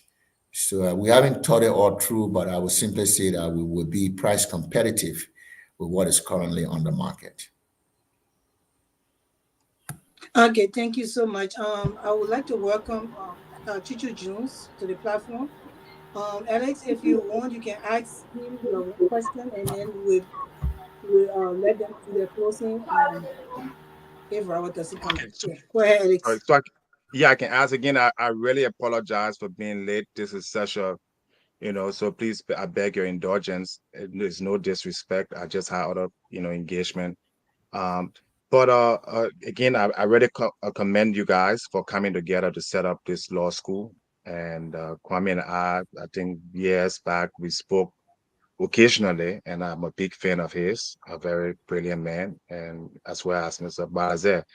My question here, and just to be to the point, is what is the business model for this school? And forgive me if you already stated it and I wasn't here, but I would like to know in terms of your business model, what niche you of the market that you're trying to capture, and is there either present or um, future potential for this to be online where Liberians in America, such as myself, can say, you know what, I go enroll at a law school in Liberia online. I've done courses in other countries, Switzerland online, and in schools in the road. So is that part of something you're contemplating? Um, and lastly, in terms of the school's competitiveness, compared to other schools in Ghana, Nigeria, other law school? Where would you rank yourself? Thank you. Well, again, I talk about our faculty, and I inadvertently left out, some names. We have very, competent faculties. For instance, we talk about the faculties who are not here, but I'll briefly go over the faculty. We have Boyka Duple. He's a commissioner currently, a sitting commissioner of the National Elections Commission. He went to one of the top law schools in America. That's University of Virginia at Charlottesville. Okay, that's one of the top law schools. And then he also clerked in Michigan, and he taught law in Michigan. So he's a strong on elections law, strong on contracts. Okay, and then we have one of our most recent product who just graduated from Lee Arthur Graham School of Law and sat the Ohio bar on the strength of Lee Arthur Graham School of Law, and he passed the exam on his first sitting.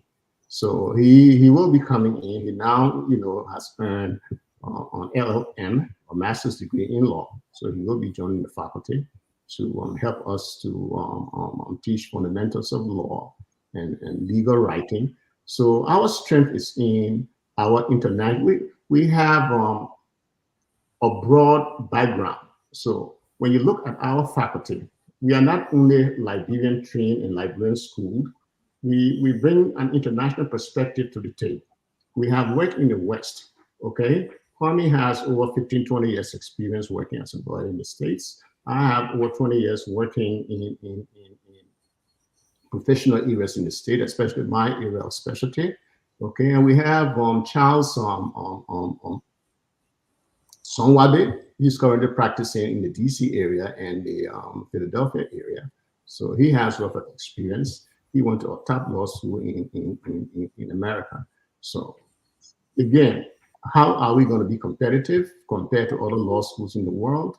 We will be, because we bring the same thing to the table that they have. Okay, we write articles. We're going to do regular journals.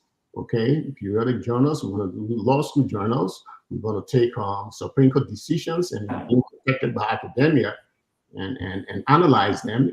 And where we see shortfalls, we'll point them out, not criticizing our judges, but being academic.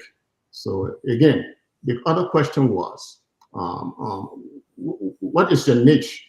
Who are you going to recruit as students? Okay, I believe the admission process is the gate. What you admit is what you're going to put out.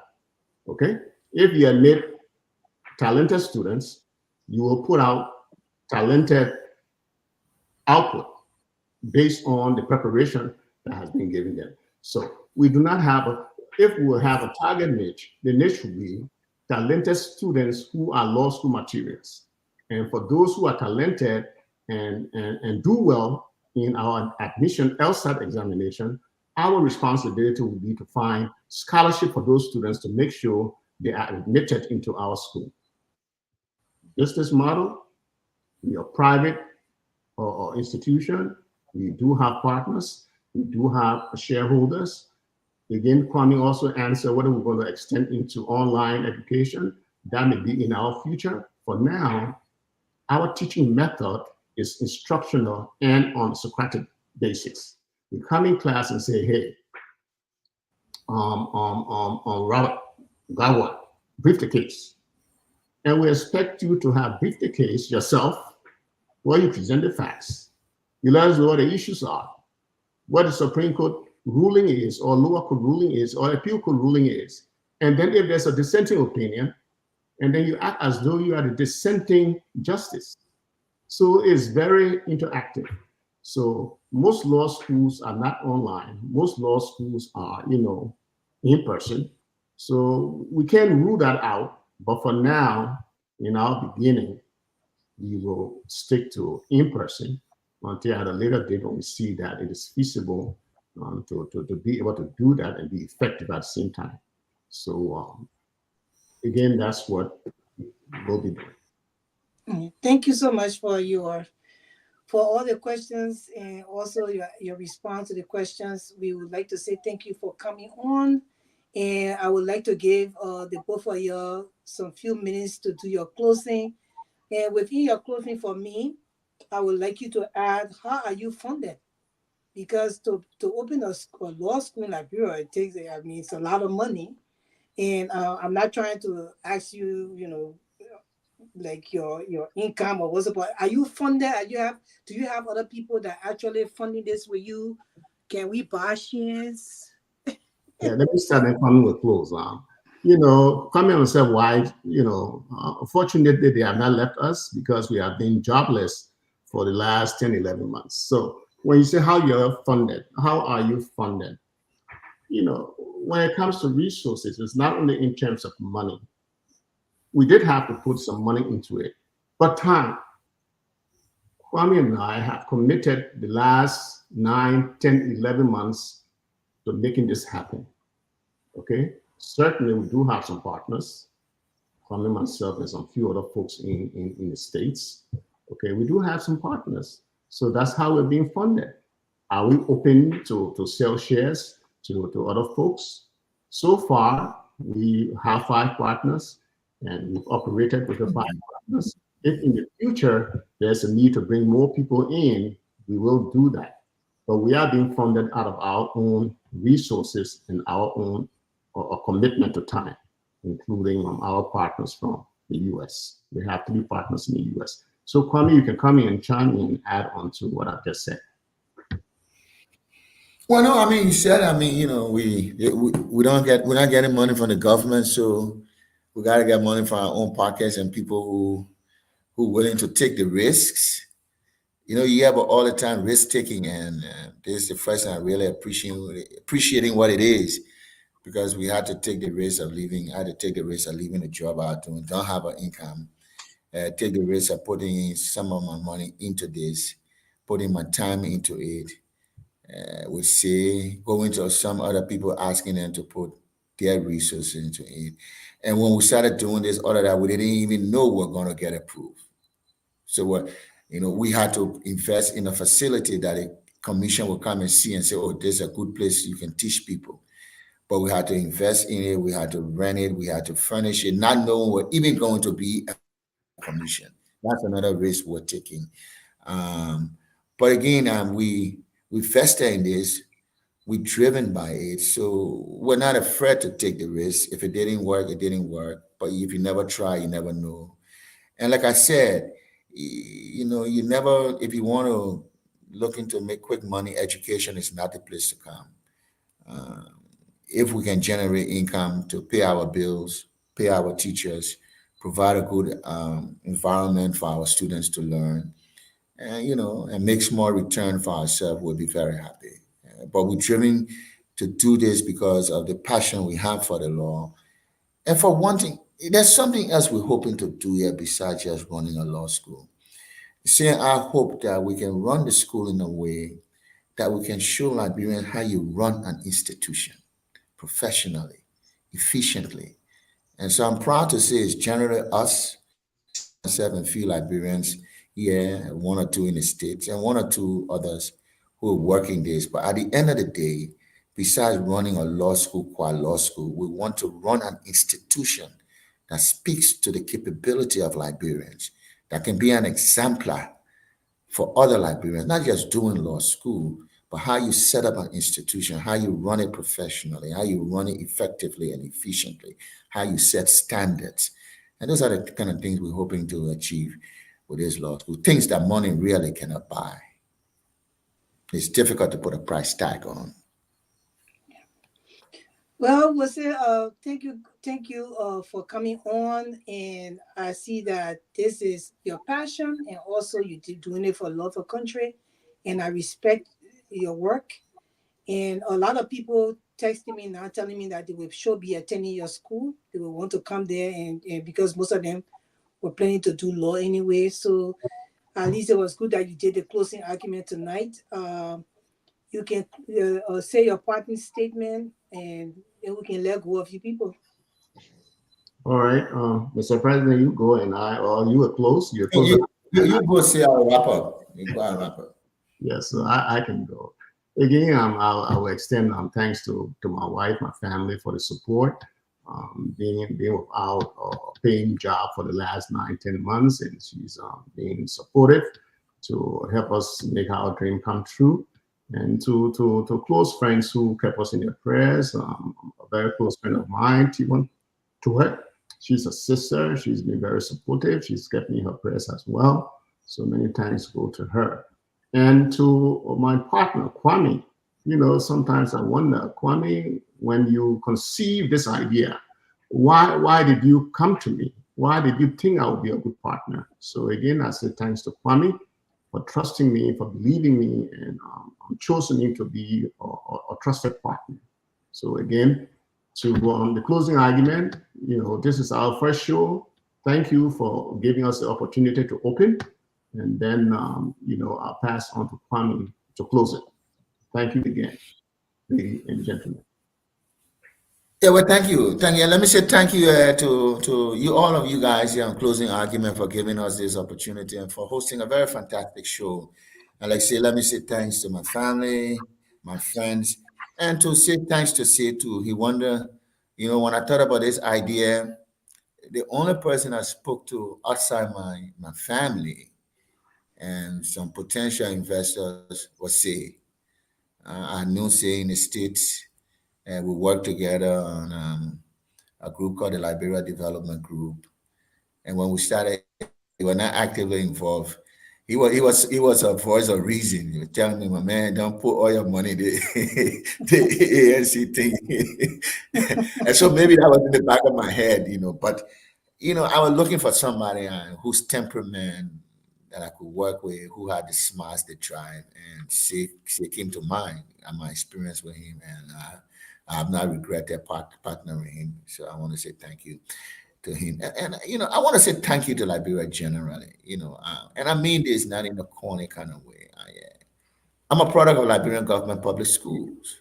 I went to G.W. Gibson. I went to Sani College Central High. I went to Tupman High. Then the University of Liberia and the law school. Those are all government institutions.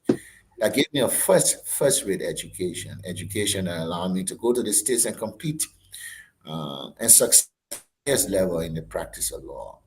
And, I think sometimes we forget how much, we look at Liberia as this abstraction and just criticize. There are things to criticize about the things that are happening, but we sometimes forget how much Liberia has given us.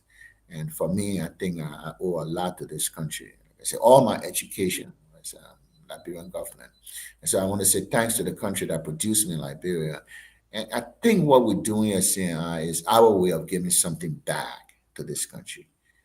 Running a school, producing good lawyers, creating job opportunities for Liberians, for professors. Right now, I was telling, my man, we got to start meeting payroll. We got to pay 2 janitors. We got to pay a driver and an expediter. We got to pay an executive assistant. We got to pay a technician. Our first faculty, 6, all of them got to be paid. So we got it for the first time in our life. We got it. I don't know about say, but the first time in my life, I got to work on my hair and scratch and think where I'm going to find money to pay people and looking up to me. But it's a challenge I welcome, and a way I think that's a way of giving back to the country, contributing to the economy. And I think our school will be able to look back several years from now and proud to say, yes, we did something that would stand the test of time, something that contributed in no small measure to the rule of law, the practice of law in Liberia.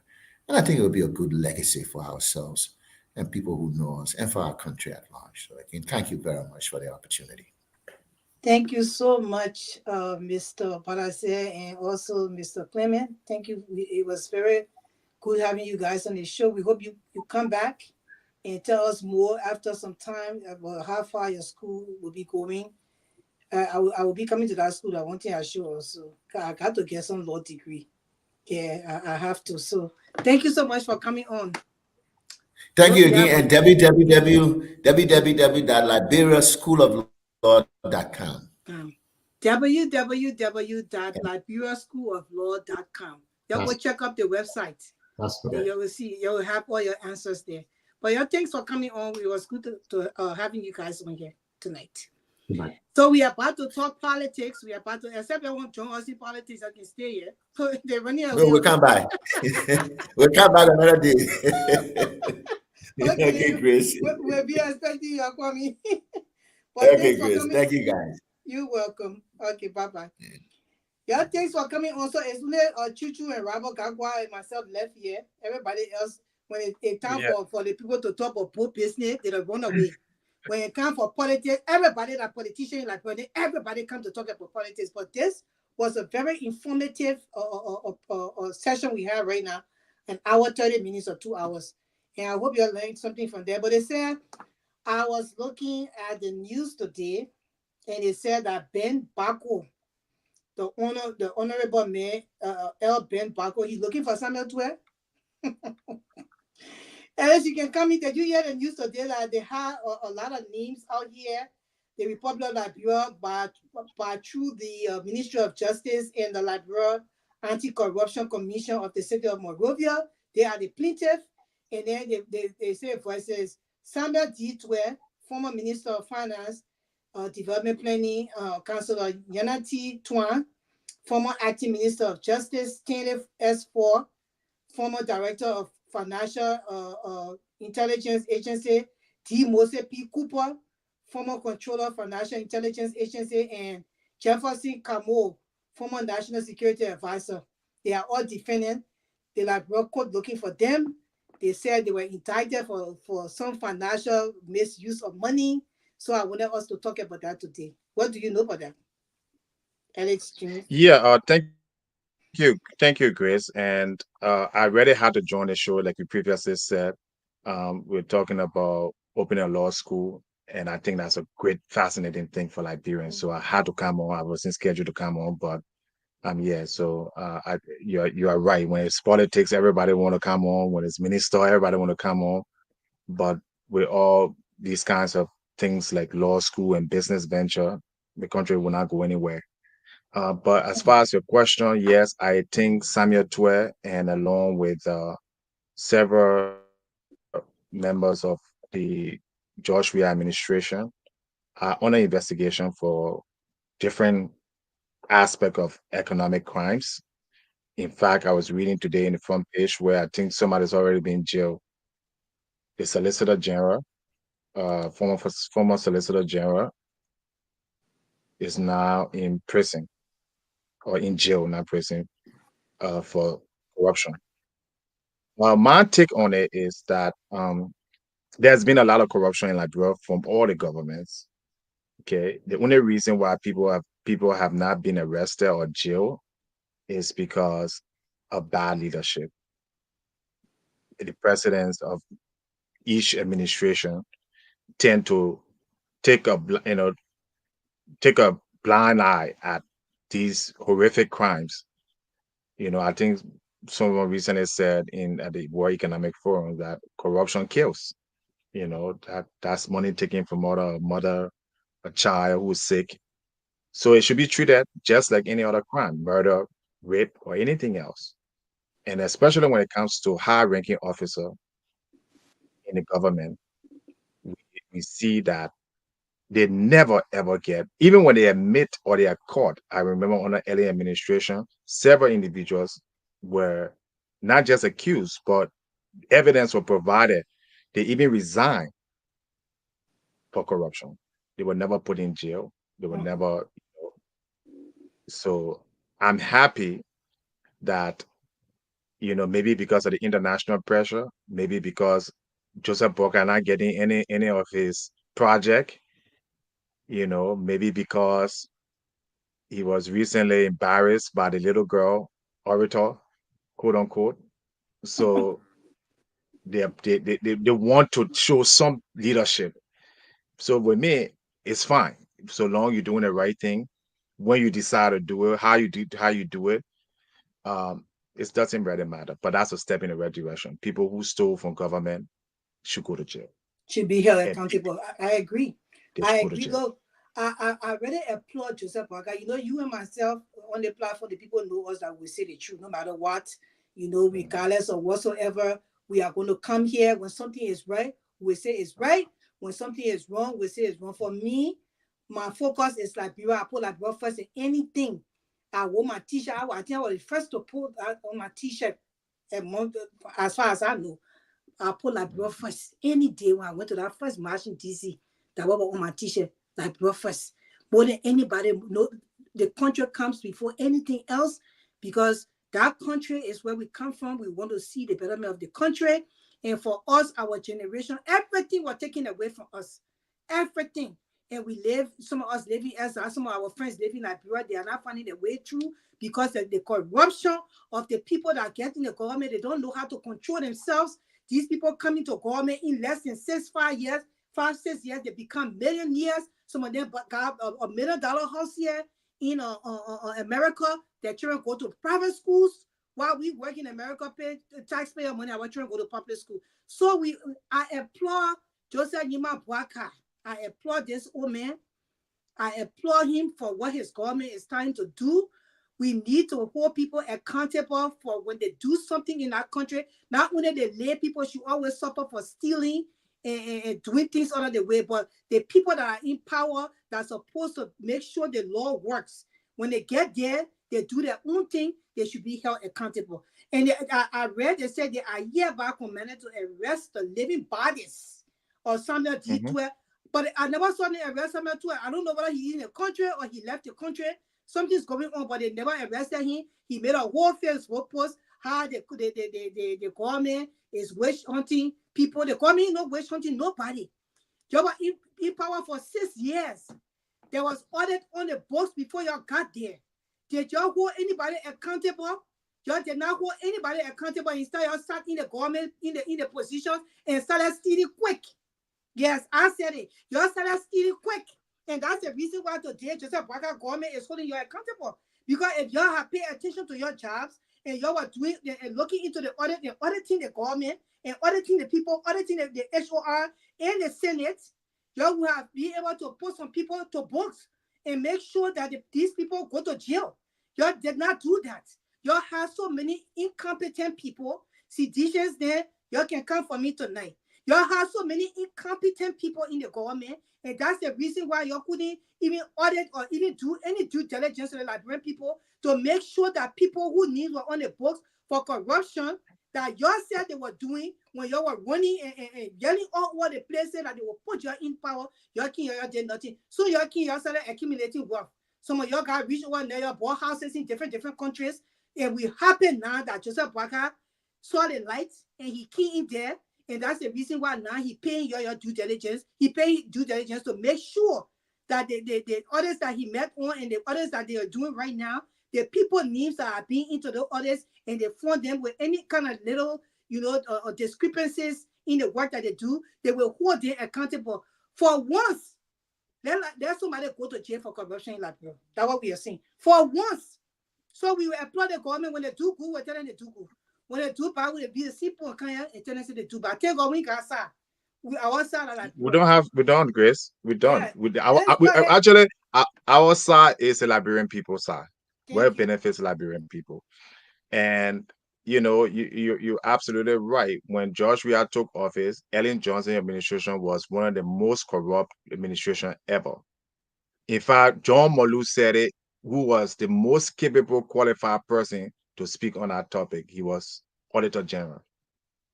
Transparency International did several reports on Robert Salif, Amara Conner, all these people who violently stole, butcher the economic system, build houses, transfer money. They should have audited these people. They should have put them in jail. They didn't because they wanted to steal for themselves. So when Joseph Boga decides to bring the hammer on them, they should not cry witch hunt. That's not a witch hunt. That's a crime. You don't say when the police officer stop you for speeding, you don't say, oh, why didn't stop Grace? She was speeding. If you broke the law, that's not an argument. The fact is, were you speeding? Whoever they didn't catch, that a business. Whoever you didn't prosecute. So, I mean, this is serious because I see it names. I mean, national security advisors, former. I mean, the list goes on and on. I'm reading it here on front page. Yeah, what his name? Yeneti Tuen, who is the ex FIU controller, arrested and sent to jail for charges of economic sabotage and theft. The former Solicitor General, he was a former Solicitor General and the former controller of the Financial Intelligence Unit. Now the Financial Intelligence Agency have been sent to prison by the Monrovia City Court. And several others here. The former director of the Financial Intelligence, and these are high positions. These are the people who are supposed to be fighting crime, fighting corruption, but they were able to connive with the Ministry of Finance, according to the allegations, and divert or subvert monies into their own pocket or into unknown sources. So this is a chance for them to go to jail, go to trial, and then exonerate themselves. So it's not a bad thing that when you accuse Samuel Tuer or you even Donald Trump, who a former president, did they not charge him with 32 counts or 31 counts? Did he not go to jail, even if that for a second, and post bill? The law, no one is above the law. Thank you. Even if it's Ellie Johnson Sally, even if it's Alex Jones, if it's Grace, if you break the law, you must pay the price. You must, there has to be accountability. And the reason why a lot of people want to be senator, ministers, president in Liberia, because they know if they steal, nothing will come from it. But the moment you start putting senators and representatives in jail, Jesse Johnson's son was representative in America. He went to jail and served for campaign corruption. He took money for his own campaign and he bought items, watches and stuff. He was arrested and he served time. So the moment we start putting officials in jail seriously for corruption, trust me, the list of people who won't go in government, well, our list will be cut in half. Thank you. So, because they know when they get there, they will hold them accountable for anything they do. Go ahead. Yes. So that's the reason why everybody feel, oh, I can be this thing, I can be minister, I can be this thing, because when you go there, nobody's going to check you if you steal. So even if nothing comes from this, just the message that you're not too big to be arrested if you broke the law alone is important. And you can't build any country on lawlessness. You can't build any country on impunity. That's why Liberia is the way it is, because people get away with everything. And not just the ordinary people. Like you said, rightly. If somebody steal better ball, you won't beat them. You won't put them in jail. But then if a government official or somebody with money in the country, do something, then you feel that, oh, now you want analyze, now you want, you have no problem when a person of low in society is being put in jail for stealing. You have no problem when somebody break in your house and they steal your TV. You won't kill them. Okay, you're the righteous. But then what happens when you yourself or your party leader or somebody you like breaks the law? Then you won't rationalize now. Then I witch hunting. No, your two are the same. The man who steal the better ball and the minister who steal are the same. They both. Yeah, they see rogues. Yeah. They are the same. No different. So like I said, go to court and plead exonerate yourself, because I don't think if there were not a serious case of evidence that it will go after Samuel Tuer or all these people. And tell them to arrest their living body. And they said when they examine, they say arrest their living bodies. Anywhere you see them, they should be arrested. So I don't know how Samuel Tuer was not arrested. I don't know how he wasn't arrested. I said he was not in the country when this thing came, or he left, because I heard they say he was making calls day for yesterday all over the place. So maybe he already knew and then he left the country. But they need to arrest him. They need to send the indictment paper to what country he in. The people need to send him right back to Liberia for him to be arrested and face the time he's supposed to go to court and go to jail, whatsoever the case may be. This is good for Liberia. I just went to Liberia and I saw nothing in that country. It broke my heart to see all the major roads in Monrovia damaged, while these people sat in government and collected money, and they were dancing buka and laughing at the people in their faces, dancing and accumulating wealth. Someone told I was just in America the other day. Nobody knew him to have any kind of big money to say he was known to have money here, or he can give us his last tax return that he filed before he became Minister of Finance. Let's see how much he made to have gone to Ivory Coast to go and buy houses or whatsoever, whether that one house or houses in Ivory Coast, and have a house in Liberia. Where did they get this money from? Some of us, we know people working government, they couldn't even finish building a house that they were building on LPA. How much these people making so much in Liberia that they man in a hotel? I asked them, how much you make here a month? They say, oh, says we make $163 a month. And these people are millionaires in broad daylight in a short time, that they never even worked for the money, but people saw them and knew that they actually were able to do businesses or they work in corporations to earn this money. And they became rich. And you say the people must say they're going to because UP government, they're not corrupt. UP government right now, they came back just 6 months ago. Nobody stopped John Weah from auditing UP government and using the audit that they left there for them to persecute people. Nobody stopped him. But they were so busy doing other things that auditors just died in the country because the news stories they were coming up. The auditors, they died in broad daylight. People here getting caught up right in Hassan. And you're gonna know what? Joseph Boaka, we support you. Our support is behind you. Just do every other thing right. This our fight for Liberia is not that we don't want certain people to be president. Anybody can come there and lead. When you're doing the right thing, we will put ourselves behind you and make sure we push you as citizens of the country. Our people suffering, the roads are all damaged. Liberia look like a dark cloud. It's over Monrovia. Everybody looking sick and tired. Yeah, and my sister were on Broad Street or Peabody side. They went to the bank. This woman was sweeping, and she was sweeping. She was sweeping the place to go and sell, and she put the dye in the water. So my sister asked her, said, my sister got off in the car, said, oh, how you doing? She said, for my sister, but why you put a dye in the water? Oh, but there is nowhere to put it dye. My sister said, you know what? You have to take the dye from the water, because that's why making the country all flooded and stuff like that. But the water system is not working because you're flooded all with dye.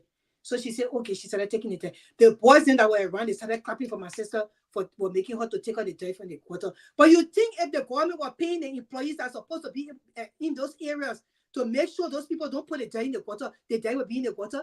You think if they were penalizing people for doing that, you think people will be able to do that? So then that's the thing we're talking about. They ran the country solo.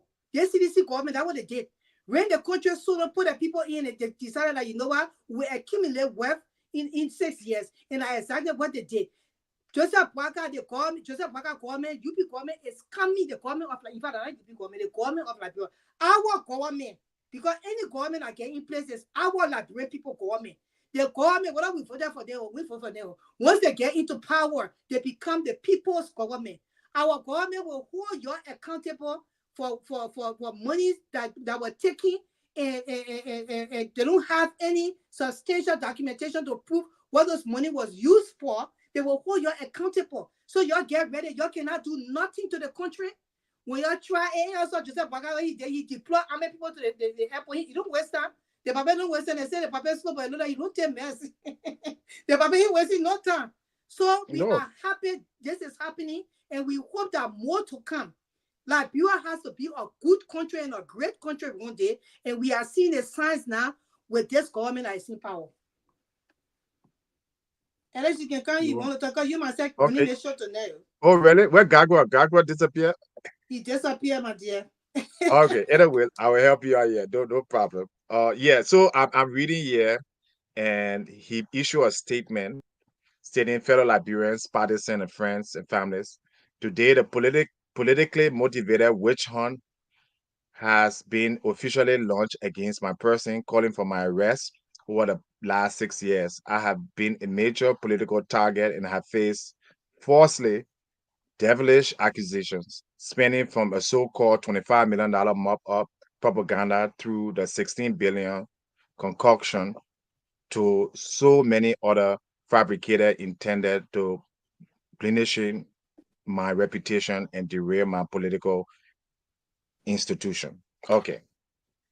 So if Mr. Twe did carry on mop-up exercise of $25 million, and indeed it was done in the appropriate way, then why is it politically motivated?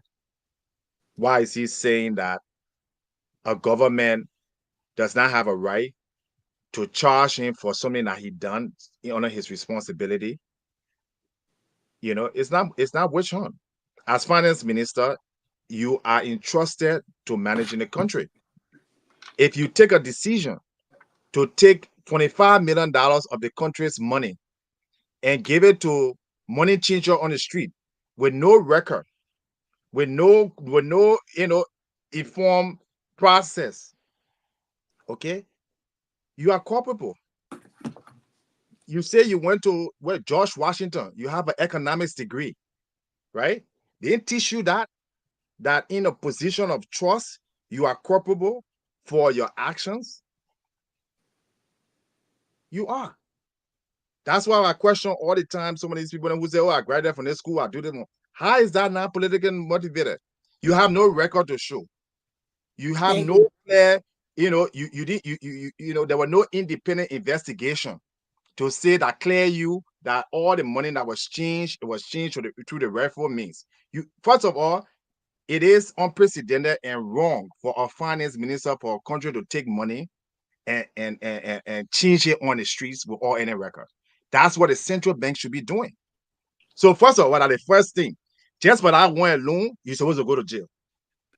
He's about, but Alex, before you go far, there's an update. They said there's an update. I think it's breaking news. They said the Monrovia City Court has ordered in request for the living body of the National Election Commission NEC boss, David Etta Brown Lasana. Now they're requesting for a living body to be arrested. All of them. To a living body to be arrested. And they said, according to reports gathered by Nyanti Toba of OKFM, Madam Debieta Brown Lasana has been refusing to comply with the request by the office of the ombudsman. Yeah, and she refusing to comply. They need to put her in jail. If the government said that they have to arrest you, no man is above the law. No man. The law is the law. You can be who? The president's son. You can be the queen of London. When the law said they will arrest you, you are not above the law. You are going to go be arrested. Exactly. And go to jail. Yeah, when you finish it, Robert can come in. No, I'm done. Gagwa, good to see you. Good to see you, Alex. Good to see you always. But listen, I think that, look, I think this is like a circle, right? And this circle is like, we saw this before. It's almost like we've seen this movie before. My big sister Grace, because Ellen came and she made some arrests. What became of those arrests? Vlad. George Weah came, and we all saw the public arrest and imprisonment of Charles Sirleaf, for instance. He was in handcuff. And what that did was it made good news the next day headlines. And a few days later, Charles Sirleaf was released. What became of that case from the court perspective, we still don't know. And so this is what's happening. I can predict on this platform and on national radio that nothing's going to come out of this, only because the government just does not have enough facts to take to court and prosecute and get any verdict of guilty. Yeah. In fact, it's troubling when arrests are being made and sending folks to jail on what I've heard from the executive, from the folks in that area about on a corruption accusation and allegations. You don't send people to court on allegations. It is alleged. So that means the evidences could be circumstantial or whatever the case is, right? There have been multiple reports out, and this is coming from a guy who done. I don't fancy Samuel Toy. I was the guy who said that I believed that Samuel Toy economic policies were not showing or basically the result. We could not see the results of his economic policies. But one of the reasons why Samuel Toy is in the position he's in right now is because of this. Because he was a big voice. He was a political finance minister. And a lot of folks in the Unity Party did not like him. This is the same characteristics of a finance minister that the Unity Party won, which is why they dismissed or pressure Kamara to resign, right? Because they think that he's just a laid back kind of guy, and he does not reflect what they want in a character like Simon Twer. So this is all politics. We know what's happening. But do we really believe, based on everything that we have seen so far? I want to see the evidences. Do you believe that any court, the Morovia court or the government, have any facts beyond the reasonable doubt to prosecute and take these guys and send them to jail? I think this infringes upon their right.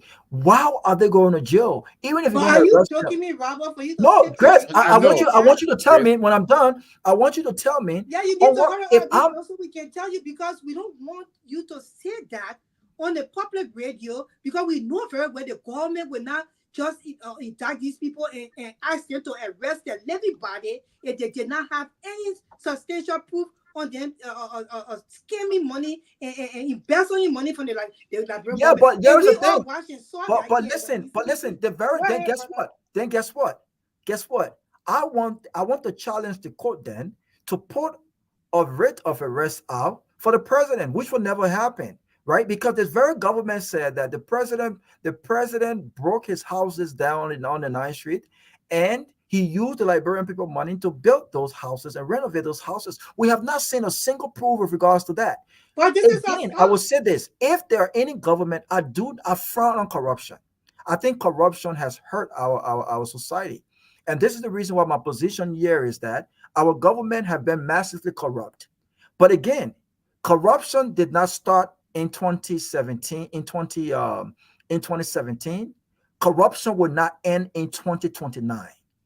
And again, if any government is serious about fighting corruption, they must also hold themselves accountable. Unity Party was branded as one of the most corrupt government in the history of our country. Does not mean that. And guess what? And in as much as they did not stop CDC for holding them accountable. In as much as I hold CDC government responsible for not holding them accountable, right, still does not negate the fact or stop Joseph Boakai from going as far back as 2005 and 2011. But this is a start, my brother. This is a start. You have to start from somewhere. But a start cannot just be a start cannot squarely focus on your political opponent. This could be seen as witch hunting. But listen, corruption in the country. We have to start from there. Let me land. Doing the right thing, and we applaud the government for what they're doing. Let me land. Anybody can say, "Oh, Grace the Jam, man. Look, y'all can label me all y'all want."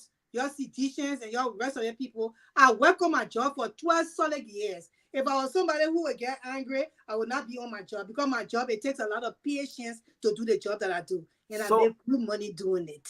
So you can just say that. Leave my sister alone. She have a right to her opinion.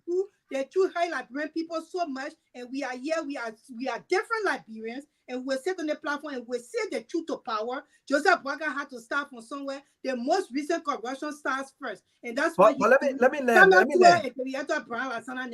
going to prison. They are going to jail, because I know that this government will never, in their rightful mind, ask them to be arrested if they did not have substantial evidence on them embezzling money from the government of Liberia. They talk. Remember the system. Forget the government and whose administration, by the way. And let me close on this note so Alex can comment, because I know he disagrees with me. But the system took a reputable man to court and made a public spectacle out of him for political reasons. We've seen this before. This is nothing strange here. Okay? The very city, the government arrested Or are you saying that when the Unity Party frowned on the government, CDC government arresting Charles Salif, that it was not a political hunt? We saw the headlines, right? Where are the proofs? Where were the proof? What did that become of? Look, I want us to hold our corrupt government. CDC did not have the proof. I because want they us to had hold. Well, information saying but listen now. this Let me government- land on Grace. This government I will have the proof. I want us to hold corrupt officials accountable. What I don't want is that the public and our government waste taxpayer money in a charade. This seems like a charade. They want to see Samatwe and others who were public face of CDC and remains a face within the party, and knowing that CDC is one of the biggest opposition party to them, they want the camera to show them and to show them in handcuffs, to show them being taken to jail. They want that. I don't want you to waste my time. Don't waste taxpayer money. If you arrest people, you must present publicly the case to the general public. They should be having press conferences telling us, here are the investigations we've done, here is what we've gathered, and we are making these charges and these arrests, and we are sending them to court, to jail, because we found this. They should not waste taxpayer money. They should not waste taxpayer Did you not time. read That's the all I'm relevant- saying. This seems like, All right. from all indications, this is a waste of taxpayer money. This is a waste of time and a political charade. Nothing will Thank come out you, of it. Robert. Watch my Thank words. you. All right. Just before Yep. you come in, Alice, there is a writ of arrest. The writ of arrest lay it out. It's all on Facebook. So I don't think right now we can conclude that this is a waste of taxpayer money until we can see what this government has to present to the public. This is the first day today. We have to give them the chance. And we are liking what the government doing. This is not witch hunting anybody. This is not about CDC. It's not about UP. It's about the Liberian people. It's about the Liberian public, the society.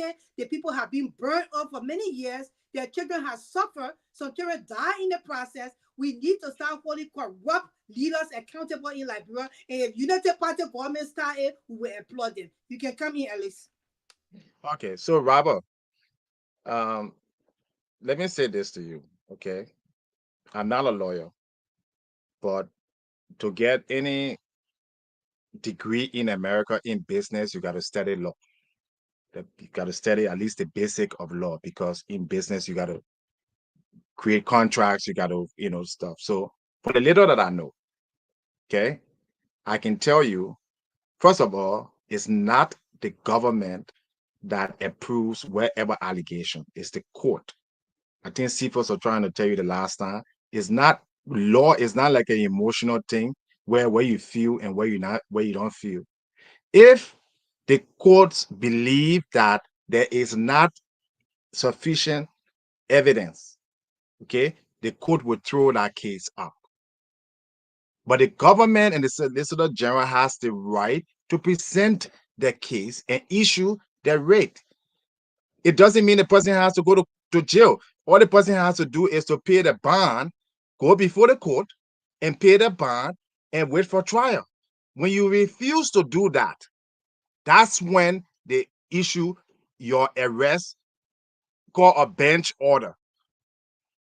So the reason that even now, Samuel Twe and all these people is because instead of addressing the legal issues, go to the court with your lawyer and post a bond or a bill, and then wait for your trial.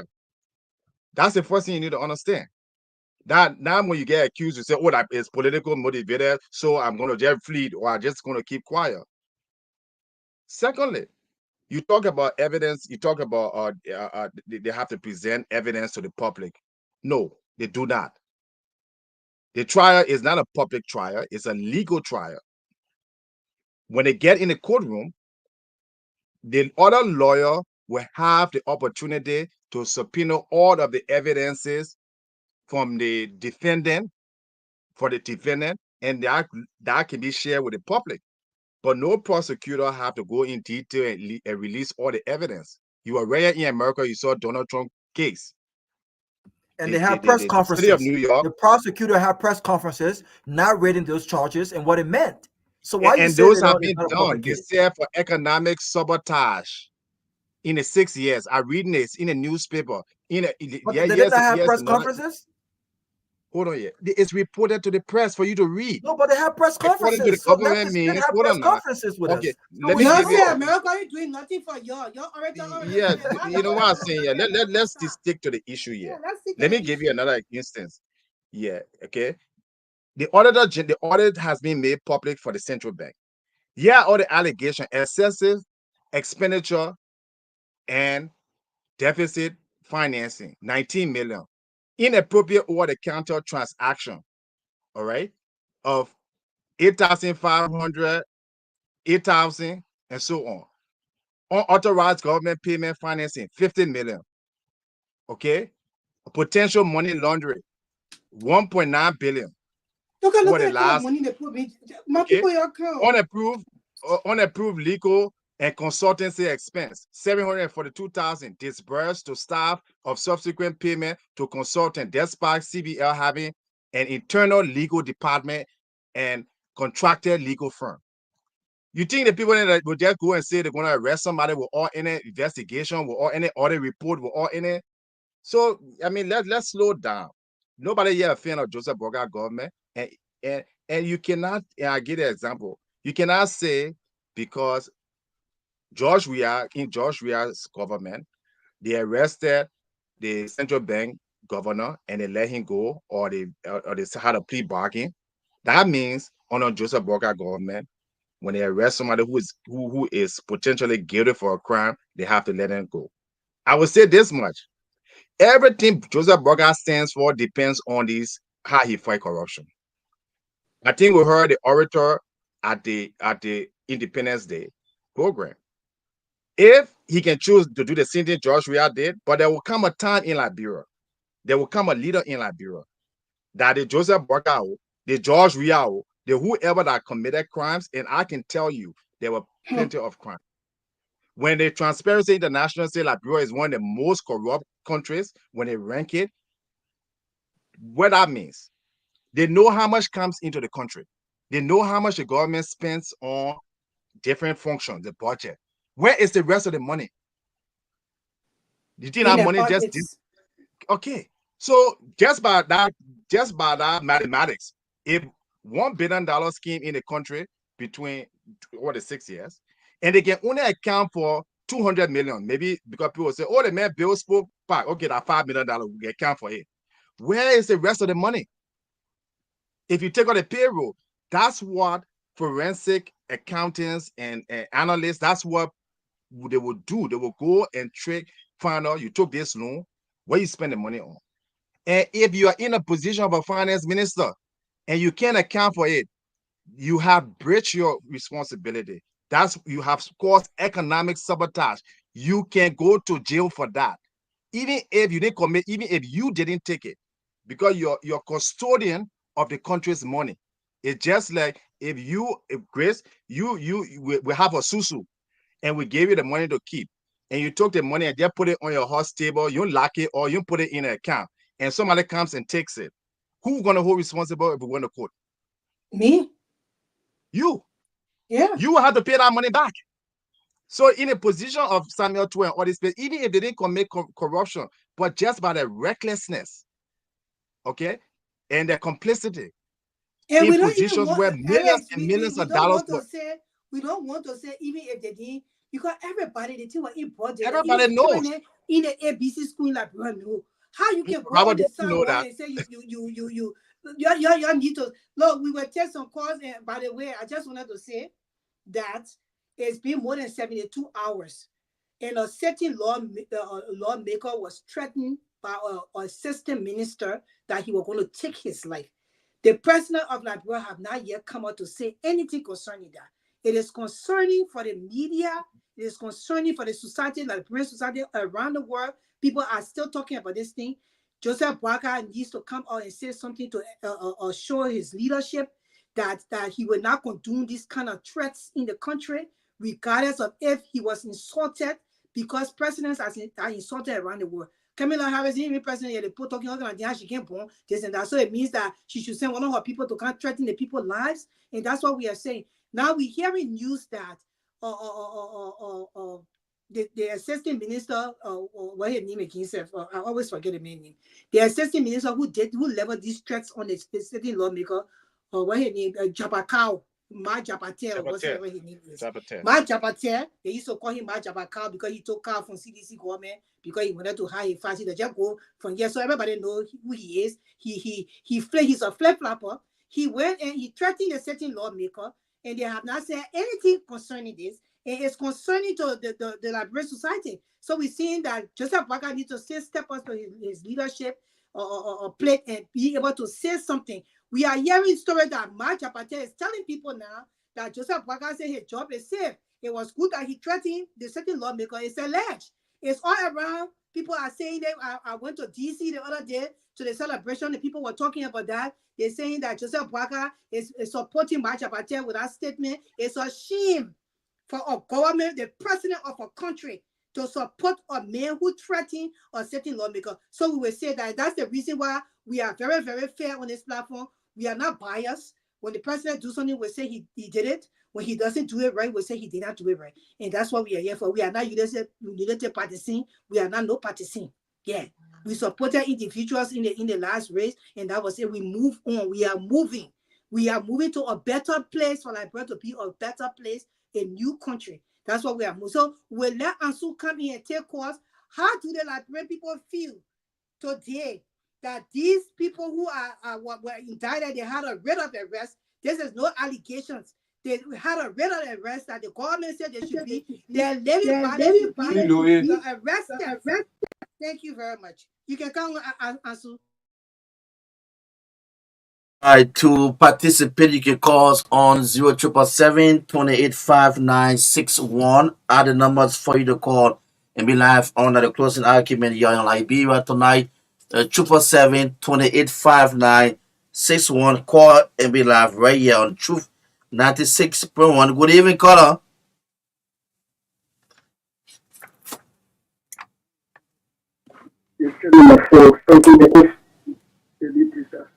Go ahead, my brother. Go ahead. All right, there's a national platform. People shouldn't discuss with statement.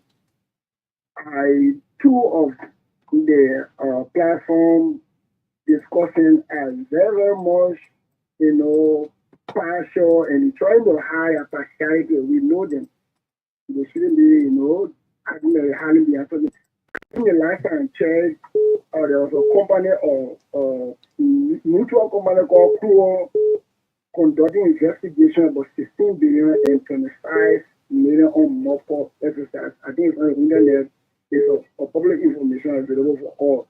But now we hear some boasting. We are not doing this, that. And really to admit, our sister this will be on a three missing boys story, but this day she don't talk about that. I know why she said three missing boys were killed by Joshua, but these days the other story is going to rest. So hopefully I know that the story of Samato and other being that so go to bed. It's a true thing to investigate people. It's okay, it's welcoming, but do not be partial. You're talking about most recent corruption. We know about 8 million are being taken by this government for our reserve cover, and they are trying to call it by allowing wild allegation to deceive us. Okay, let's just hold you there. We cannot just keep on with you. The line is very busy. We have other callers want to participate. Caller, are you there? Go ahead. Good evening, caller. Hello? Caller, if you're on, you are live, go ahead. Good evening. Hello? Yeah, you're live, go ahead. Yes, Joseph Bidbe and I hope I'm back. I think we will use this government for President Blocker for taking the people that make it Liberian people to be suffering to go to prison right now. I want for someone to be arrested and getting as a citizen, we will seriously arrest for someone we will get ready to go and arrest someone for all that money that have been misplaced in this country that make a children to get rich. Just of zero life or zero cars in this country, we will be arrested and go to jail. And that story will not end the edge to this soon. Well, George Young become president presented by Eddie Josie, and Eddie Josie, Georgia protected Eddie Josie's son. So that story was not in that. That story there in the Eddie Josie's son. President Baka wants to be on fire because no. You can say that one, yeah, my brother. You can see, yeah, it's not what we're talking about. Yeah, go ahead. You are live, please. Go ahead. I call you from Chicken Factory. Yeah, go ahead, Remy. You're live. Just go straight to your point. Yeah, okay. I want to speak on the issue where they say that they should arrest under 20. You know, the government they're trying to prove a point because since the government can empower, they have so many corruption allegations going on that they themselves don't want to investigate themselves. For example, even the inauguration, there was a corruption went on there. The president saying he took power, he had never investigated that. Even what happened at what happened at inauguration? Don't just call it up. Yeah, here it is. So we can hear you. Go ahead. The inauguration money was given and people mismanaged that money, and the inauguration went on. The president almost died on that inauguration. They had never investigated the other one. Then they running down some yeah. You know, all these lies what they spread during the campaign time, they don't want to prove a point to prove that they say the CDC government was corrupt. You know, to support Joria for 2029. And they will not make it Joria when Joria come back 2029, he will win the election. Okay. Let's just show you that when George like 2029, he will win the election. The next caller, you're live. Go ahead. I mean, it's Cooper, and I do join you from RI. Thank you to the guests on the show tonight. Well, I think it is very important that this government, you know, arresting or ordering arrest on those who stole our money. And that is very important. Nobody should politicize that because that's the reason today someone who graduate from high school, we can't get job to, you know, go to college. And there have been no job creation because they put spend those money here so that our life can be important. So I think they should arrest even from the president down to the least government official for the past 6 years. That's the only way the country will improve. Why they should somehow we support SCDC, but we will not support the art of corruption if we want for the country to be better. Okay. Thank you, caller. If we want for the country to be better, indeed, we won't support the art of corruption. Caller, you're live. Your name and where you call from. Please discreet to your point. Yeah, go ahead. Just go straight to the point, please. Closing argument family. But you know, this platform is a very good platform, very wide, and the whole world, you know, listens to this platform. But you know, when this platform, when people come on this platform and they are making derogatory statements, we have to bring them to check. As the first one said, Steph Grace on that platform, she's a lady. She should be very, very careful as she address, you know, people who manage their character in Liberia. It is not a wrong thing to say a child to. So how should you addressing them now, caller? How? Fully address former officials of Liberia. How? No, I'm not going to. No, just be straight to your point. Put your point so we can hear you, please. Yeah. Let's move to the next caller. I want you to keep to your point. Yeah. So we don't want you to come on the show and attack people here, please. Go ahead. The next caller, go ahead. James Timothy and Nicole Maria. Yeah, my brother, go ahead. Yeah. The Pastor Joseph Braga is surprised because they get a presidency. Surprising, they didn't know where to start from. So they are just doing their own thing. How you said it's not surprising that the people went to election and won? Now. So, you know, when you're trying for something that sure that you're not getting it, get ticket and give it to you, you not know where to start from. Like, that's how government looking, they didn't know where to start from, brother. So that's all I got to say. Okay, so for those of you who find us online, you want to participate, just it's +231. Yes, my production team going to place the number up. +231 777 It's also on WhatsApp too. You can call us and be live. Caller, if you are there, you can go ahead. You are live. Go ahead. You are live. I just want to commence the government saying the rest Samuel 12 and the others. These guys are very much for next Samuel 12. We know that in the Liberian work.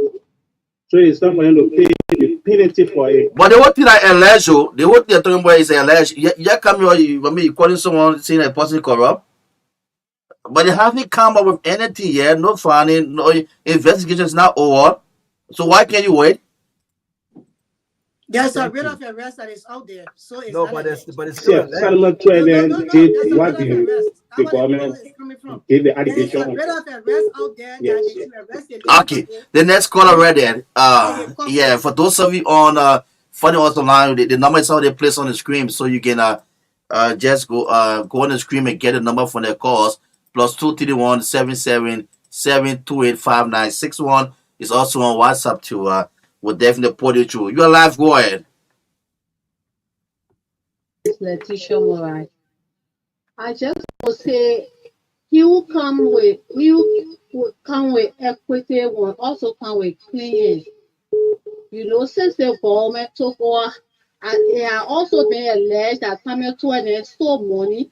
So it is also alleged that the government has taken 8 million from our coffers and that the 22 million was squandered and the public works minister went and apologized to the legislator. So if you say you want to investigate people, you should begin with your very self. Even the inaugural fund, it was mismanaged. We are yet to know the findings. So that's what I want to say tonight. Okay. Okay, thank you. Thanks to that female for participating. They are going to pick up few more the calls. The caller, if you are there, you can go ahead. You are live. Hello. Hello. Go ahead.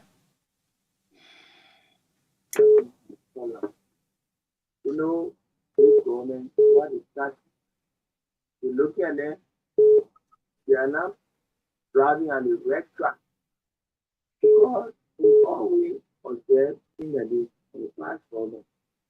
If you want to start corruption, you make people on the past 12 years. So you want to tell me I do awareness, but if you early government, you are come to start on the bench, everybody put it for. I say, oh, what I know about Ellen, me and Ellen work together, he knew all Ellen's secrets. So now the Liberian people are leading to become president. You leading all of that one and that with the one that, yes, Yeah. on the past 8 years. Now what happened though? They leaving all that one, only other one that started with my brother. The way you talk, you said. Go ahead. Let's hear you. The next caller. Yeah, you're live. So we are calling from Police Academy. I've been listening to you guys. I just want to speak on to Grace, who is interview there. I know she's coming from a very good place in terms of how she wants that we ought to go forward. We all are very, very hoping and praying for that to happen.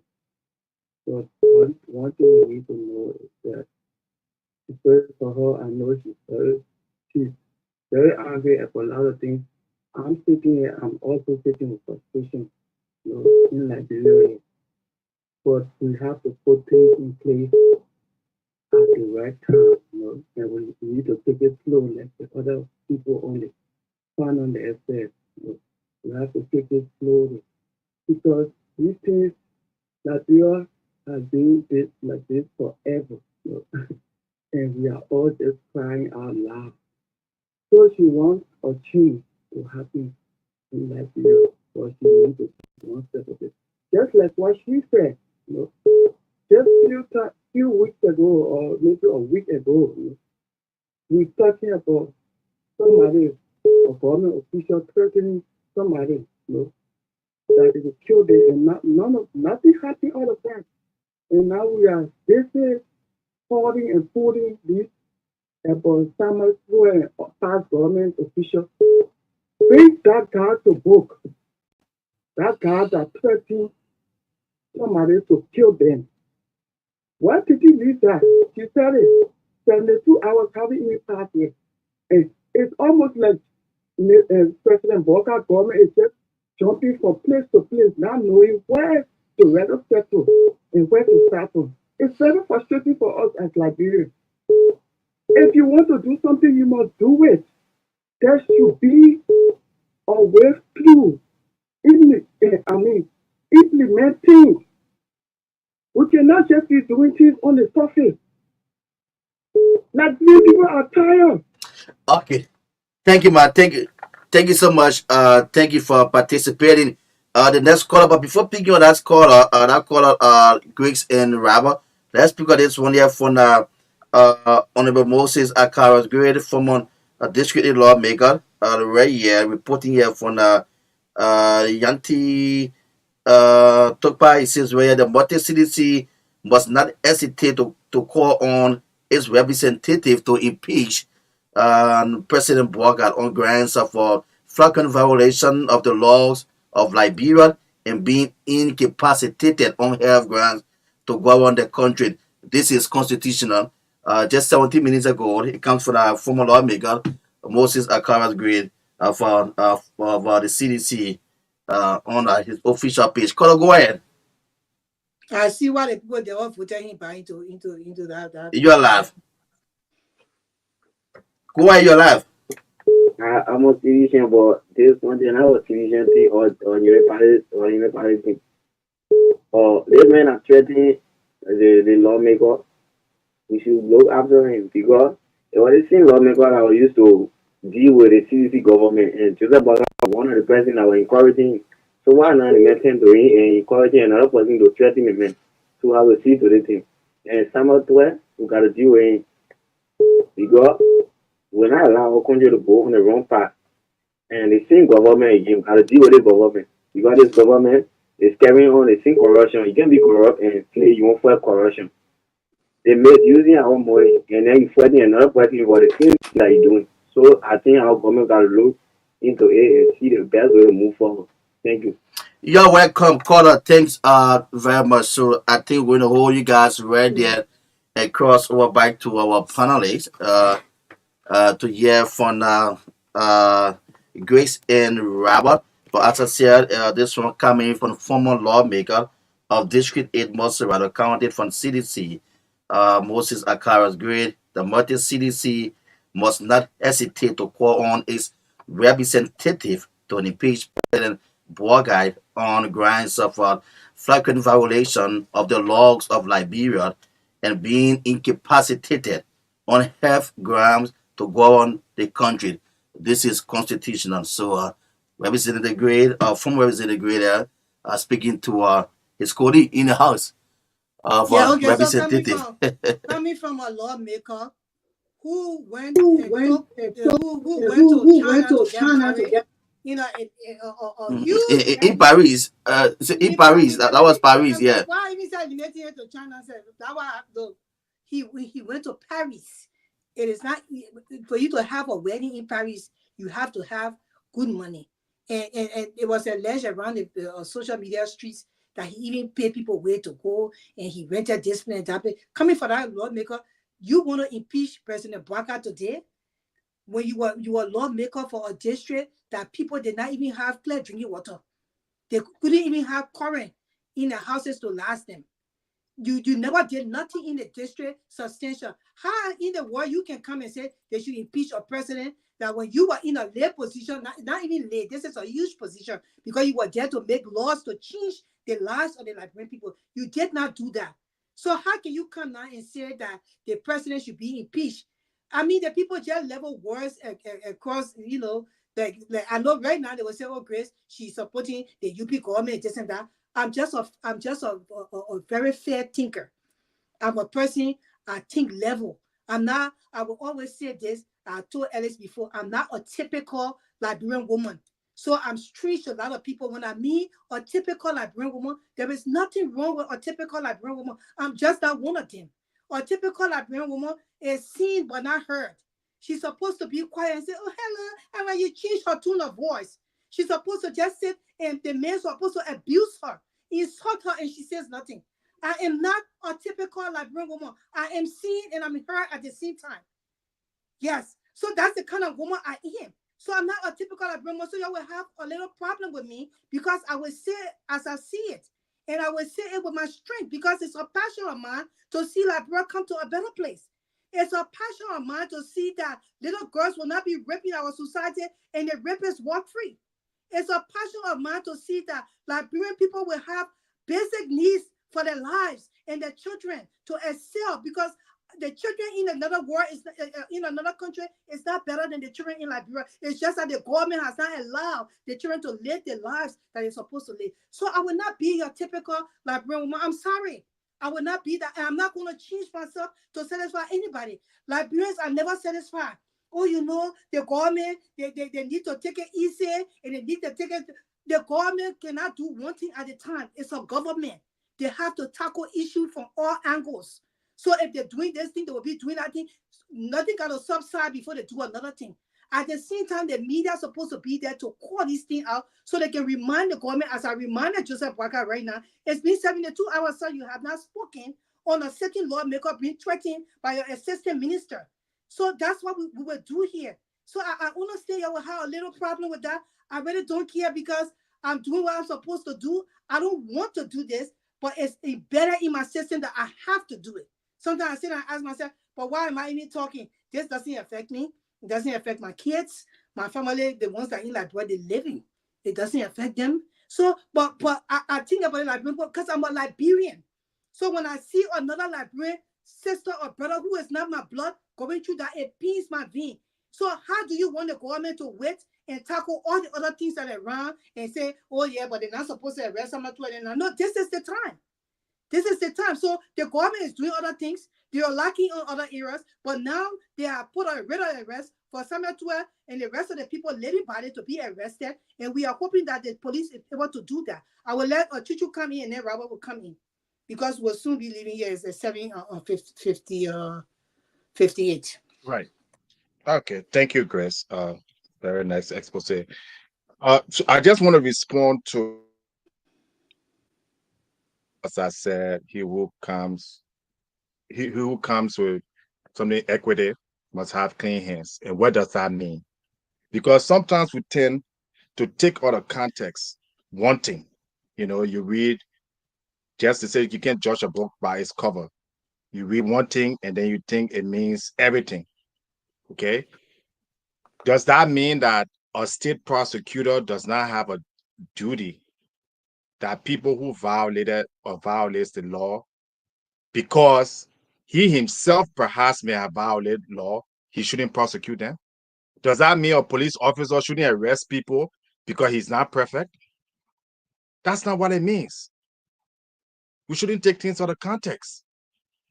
And I would say to my friend and brother Akaras Gray, you are part of the political party. You ran the country before. You have every right as a political party to call for Joseph Boakai's resignation. You have every fact support you once it's based on the evidence and sound reasoning. But that does not negate the fact that if Samuel Tuer, all right, had conducted himself in such a way that monies have been in millions and millions of dollars have been taken out of the mouths of Liberian people, okay, and are unaccounted for, that you now that won't call on the president, which will support you, you should support us and say, as a person, individual who stands for the truth, let Samuel Tuer, as the Minister of Finance, answer to his charges. But if you are saying that one is politically motivated, but when you call on the president to, for it to be impeached for not carrying on his duties, which some of us agree with you, how is that not politically motivated too? Conflict ourselves because why? We want to only support things that we are in favor of.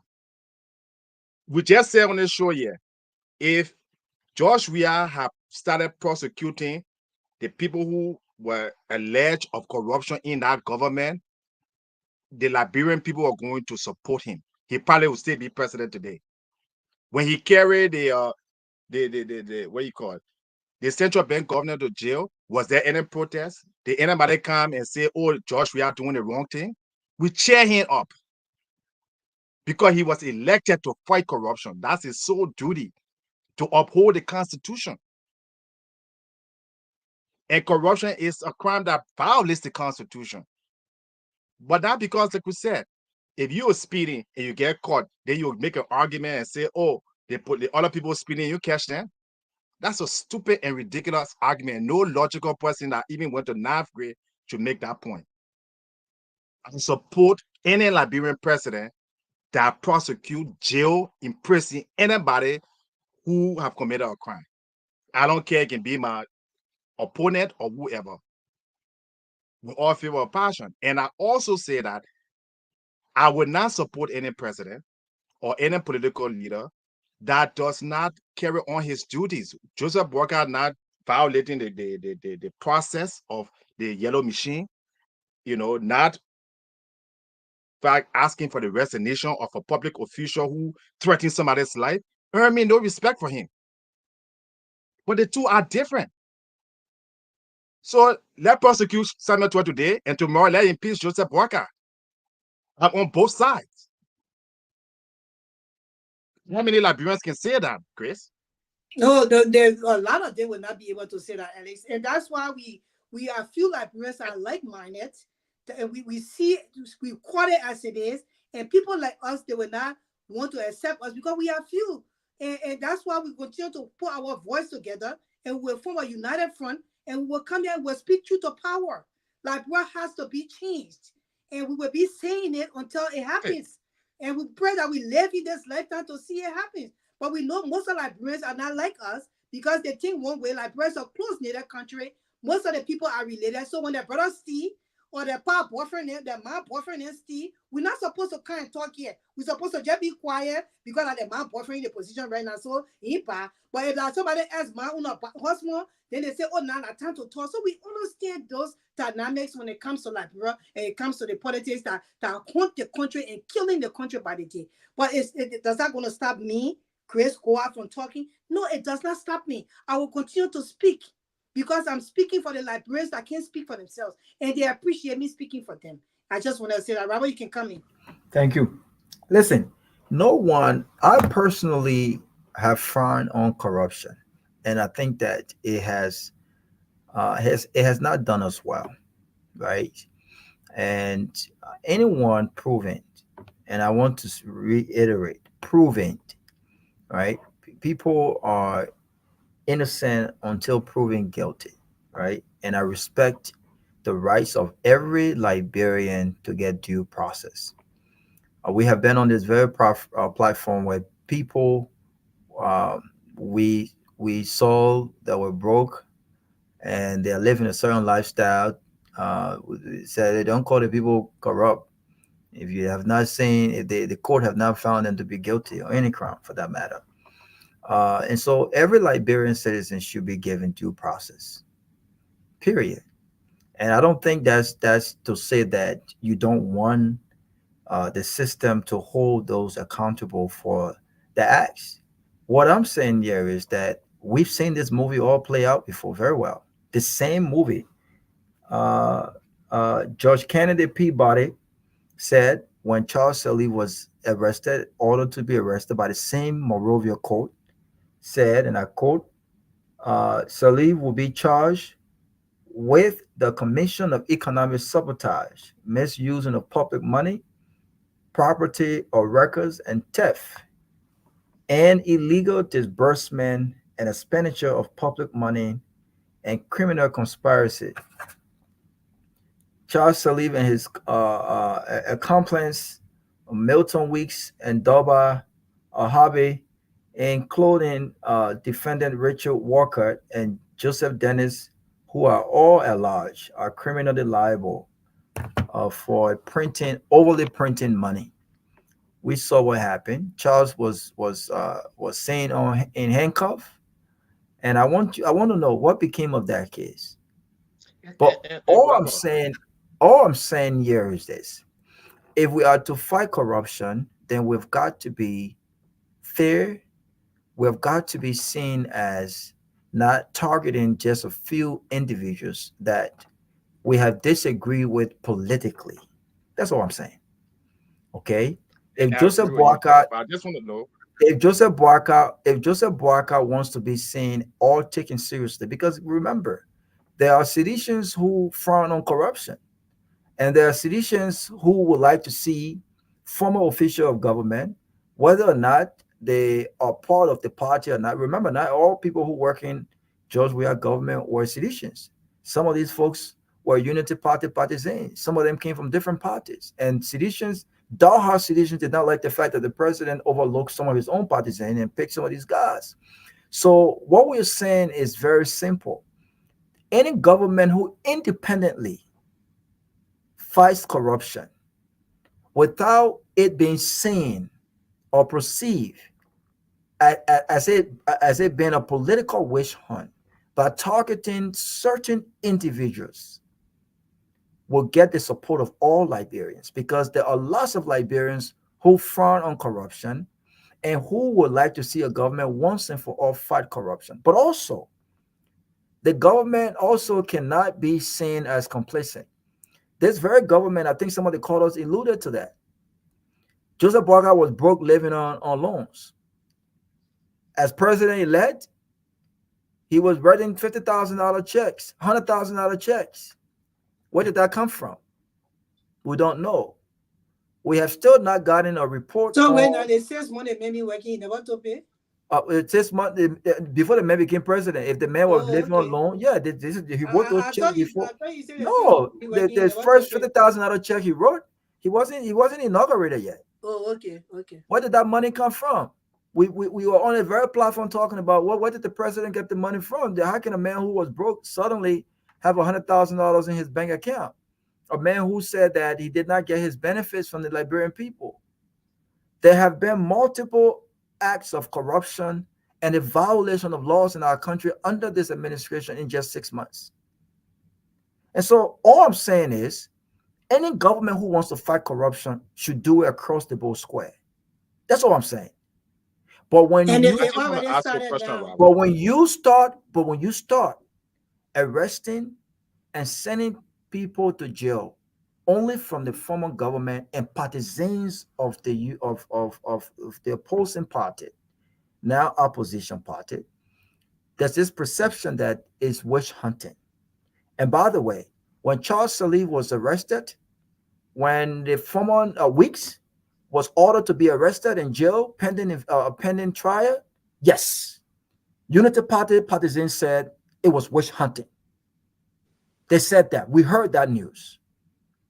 And so we said that we need a government that will independently fight corruption. Meaning, if the president appointees were seen or accused of corruption, they should be given due process. They should have that day in court. And we need an independent court to carry out that thing. One last point I want to make is this. We have complained that our court system is very politicized. Neither of us on this platform, my brother, can say that court orders and these arrests, the executive management is not in consultation. You can't tell me yet that the president is not aware or have not been briefed that these arrests will happen. We are not going to assume here. Okay? No, we can assume it, but based on the fact that our court system is so politicized, you can't tell me, even if you pay me a lump sum, you can't tell me that the executive management is not aware of what's happening here. You can't tell me that. And so until we create a system where the judiciary branch of government functions at an independent level, you will continue to have people say this is witch hunt. Because what has been alleged Again, I want to see the details in the report. I want to see it because this system, there's missing money going to go back to when Charles Shirley then got arrested. We have seen many forensic report here. Okay? We talk about corruption many years ago. Corruption did not start 6 years ago. Corruption did not start 10 years ago. Thank you, God. We want to see the government fight corruption across the board and not just arrest people from the opposing party. And these guys are found guilty based on the evidence presented in court, then Liberia wins. That's all we're saying. Thank you, Gagwa. And the thing is that Deviata Brown Lasana is not a sedition, right? So she too, her warrant is up for arrest. So it's not that the most of the people that were in government are CDC people. So you expect them to be arrested, they committed crime, regardless of what party they come from. And then UP people said the same thing. It's all, that's why I'm saying it's about Liberia. That's how we are. That's how the people are. Because some of us are very different. Once it's the side, oh yeah, they wish something on when other people side, oh yeah, I wish something working on. So we know how the people act. Joseph Boaka, we support him right now because what he's doing is the right thing. These people found guilty, they should be going to jail. The government is doing the right thing. That people, it has to start from somewhere, and this is where it has started from. We will now be closing. So Chuchu, you will come in and you will give your closing statement in 2 minutes, and then Robert will come in and give his closing statement, and now we'll close and we'll get out of here. But I thank you guys for coming on here with me tonight. So go ahead, Chuchu. Yes, Grace, before you guys close up, I just wanted to. Go Are ahead, you getting me? Asu. Yeah, before you guys close, I just wanted to come in and provide information when it comes to the NEC boss. I think her problem based on the ombudsman taking her to court. She was requested to submit those political party standard bearer, the listing of the standard bearer of the political party from the past election. So from there on, they were going to check on the viewer assets indeed because they want to know that these standard bearers are registered in political parties and what they had before they come on board. So it was the reason why the ombudsman definitely requested her to submit the listing of standard bearers for political parties from the past election because they want to have some check made on them to know also that the viewer asset they have. And she did not submit it, so that Yeah, exactly. So they took her to the court. Yeah. Exactly. So I mean, the Right, government and you know, is just in proceeding my this aspect. Go ahead, Chichu. yeah, just in my closing, and that's why I always beat on these people as being so incompetent. They want position, they want to pay us pay, you know, but they don't want to do the job. That is corruption. When you're in a position where you're taking money from the country, but you're not doing your job. Because how you be the election commissioner and you don't have a list of the candidates or even the asset. That's part of your job. You know, now you embarrass yourself, you know, you have a staff, you got team, you got people to help you, you got money for consultancy. So it's just a problem in Liberia for people doing their job. And failure to do your job is not an excuse. So Robert, like I said, look, we can politicize this thing all we want. But the fact is, I just think more Liberian. I'm proud to say, in my entire involvement in Liberian politics or discussion, I always try to take a neutral side. And when I don't take a neutral side, I tell the public I am biased. I like this person. Okay. When America issued a sanction in Liberia against the George Weah administration, we all welcome it. We all say it's a good thing, it will help fight corruption. Didn't go to trial. There were no court serious evidence. It was just an allegation, but we welcome it. And it was a good thing for the country. Okay. When the orator or even Ellie Johnson Sirleaf or international press say Liberia is corrupt, there's evidence to substantiate it. It's common sense. Okay. It's popular opinion. Okay. So that thing here where when we say, oh, when you accuse somebody of corruption or misappropriation or incompetence, then you must prove it if you let the person. Like I said, Charles Taylor, all these people say corrupt in our country, though they didn't go to court. But it's common sense or common knowledge that these people embezzle money.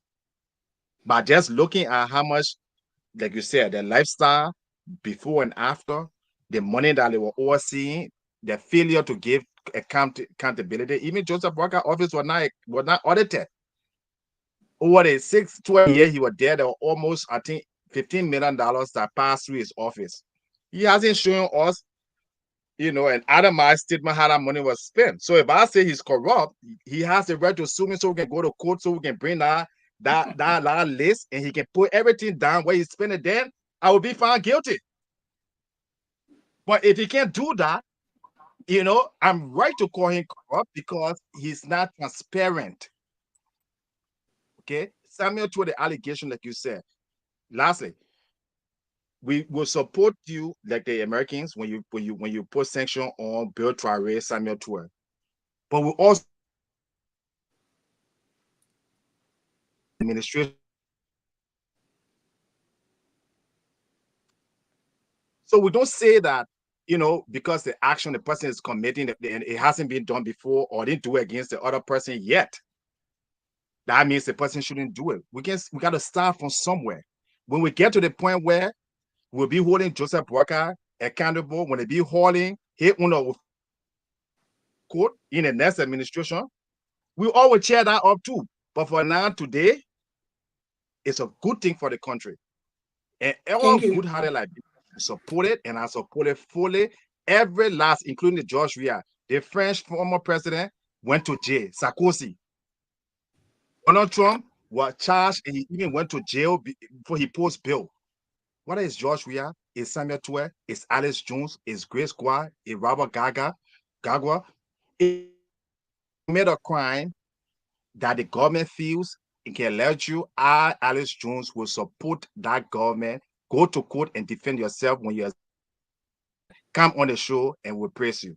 But for now, we like the process. Thanks, Alex. Thank you. Gagwa?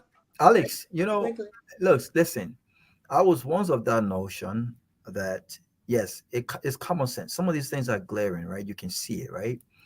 But I've also come to the realization, right, that common sense does not win legal cases in court, even in this country.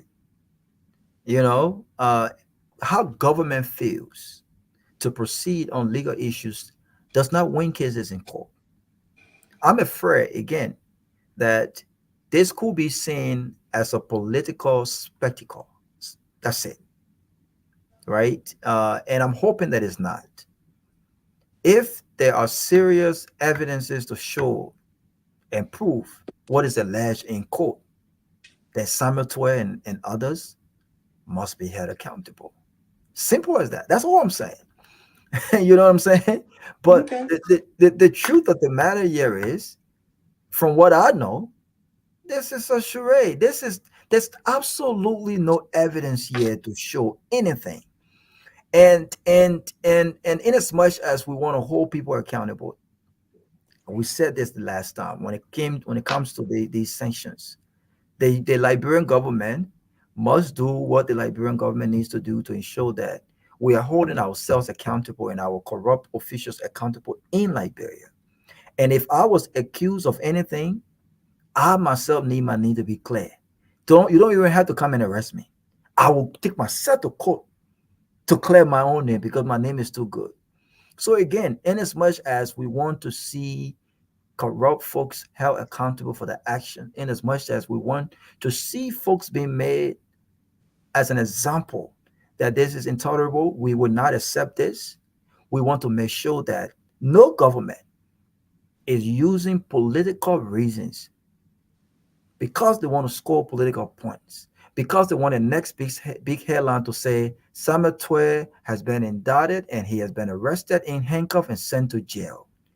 We want to see a process that will indeed not only waste the Liberian people time, waste taxpayer money, but will indeed yield the kinds of result to say, yes, my friend, we've seen the evidences in court. You have been found guilty. You have been proved to be guilty, and you must be held accountable. And not only Samuel Toure, we want to see this government go after their own partisans. I want to see Unity Party go after their own partisans. Don't just dismiss them. Don't just fire them. Prosecute them. I want to see them go after the big names in their own party, then people like myself will begin to trust the process and to respect the government, to say, you know what, these guys are not just going after citizens, they're going after their own unity party. This is how you show fairness and balance in holding these folks accountable. Then those who want to argue witch hunt can no longer argue witch hunt, because then we will say, wait a minute, they're not just coming after you, they're coming after their own folks. So this is a person who's serious about government. You get what I'm saying? Thank So you, it's Ralph. just logical. We want a system that is fair and balanced to once and for all start fighting corruption. And I agree. I concur. We must start from somewhere, right? But I want us to start from a solid somewhere, not just somewhere to say, I want to score the next political point. I see this in my closing as an action for the next big headline. And you remember now, we were talking about what the government have not done. We were trying to direct the conversation back to all of the strong statement that the orator made against this government with regards to respecting the rule of law. Okay, they promised that and they have not done that. All this yellow machine, and boom, now we're talking about on a Monday morning, we're talking about summatory arrest. All of these could also be a distraction to refocus the narrative, to recontrol the narrative. Look, we're talking about politics and the Unity Party boys. They are Thank you, smart. thank you. They are smart. They know what they're doing. But my thing is that this is my closing. My thing is that until there is a time that you are saying right now, because this is a start. Let's just be fair to the United Party government. This is a start. Everything starts from somewhere. You marry your wife to be. You started from somewhere. Now you come to get married. So this is a start. So let's see how far it goes. I don't want to place it as politics because it's left with the media. The media has to be consistently talking about these other things that are going on, so we can't let it die. And that's the reason why I went back to the House of Representative or the representative Yeke Koluba threats. And I held the president accountable that he still has not made a statement. It's been over 72 hours. Somebody also told me about the three missing boys. I feel personally that the court case that Gregory Coleman brought up and decided to close, it was not the right thing to do at this time. We watch Adi Chanaya all the time. The thing is not rocket science. You cannot open a court case that has sat so long and open it just start to free people out of the case that Moses and say, oh, Moses is held here for nothing. He did nothing wrong. Because you have to go back and investigate that case. There has to be forensic investigation, everything. They open the cases and before you look, bam, they were closed. I said they tell us that they've been investigating the cases since 6 months ago. Then they can say that. So I do not agree with the three missing boys, the conclusion of the case. I think that they need more investigation. This is holding the government accountable. But I would say here that it is important for all individuals to comply with the law. It's very important that they do that. And I would say 12 has a writ of arrest. He needs to turn himself in and do due diligence, get his lawyer, and be able to go through the right process, because that's the right thing to do. When they were in power, when they arrested Charles Ali, we are not responsible for whatsoever happened in a gentleman's agreement, and they let him go. So right now, we hoping and we are looking to this government to do the right thing, so this cannot be business as usual. That what Guar is saying now, that oh, this is just a charade and everything. They have to start from somewhere. Librarians have to be able to accept when something is wrong, and we know very well the mop up exercise that Samuel Tuer did in Liberia, that alone, that corruption. So he's supposed to be even sitting down in jail right now just for that alone. They can even bring me to go to court for me to be the lawyer on that case. I will nail him to the cross when it comes to that mop up exercise. So that's why I want to say thank you so much for having us, Ansu laughing in studio. We thank you for being here. You got to eat past me, Ansu. You did very well tonight for being here for this late time. We had our guests on, but it was a nice show. Rawa, I always like to interact with you. Chuchu and myself, we are like-minded, so we just speak the truth. I mean, it is what it is. We against the rest of it, right? Yeah, we against the All right, world. guys. Thank you so much. Have a good night. All right. Okay, good, it's us guys. against the world. You know that song, Tupac? We against the world, baby. We got nothing to lose. We say the truth. Okay, Asu.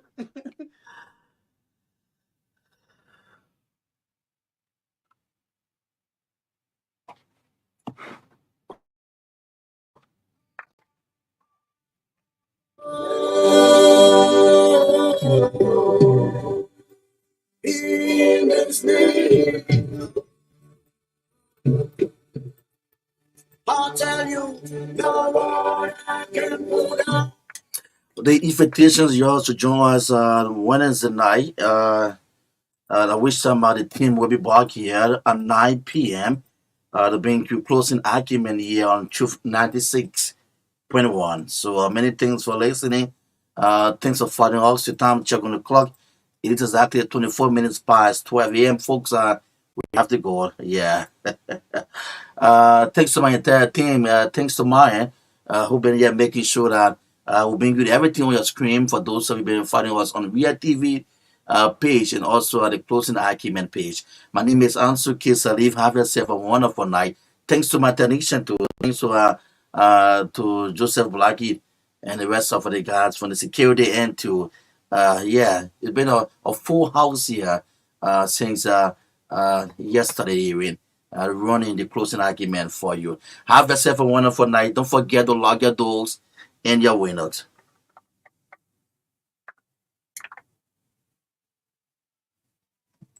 Name is Grace Kumapakima. I am a child and a grandchild too. Someday I will grow out to be a woman and a mother too. All children are vulnerable, be it rich, poor, black or white. We as children need your protections at all times. Stop stigmatizing us by raping us. Sex is not for children. Stay away from us. We have the right to a healthy and happy life.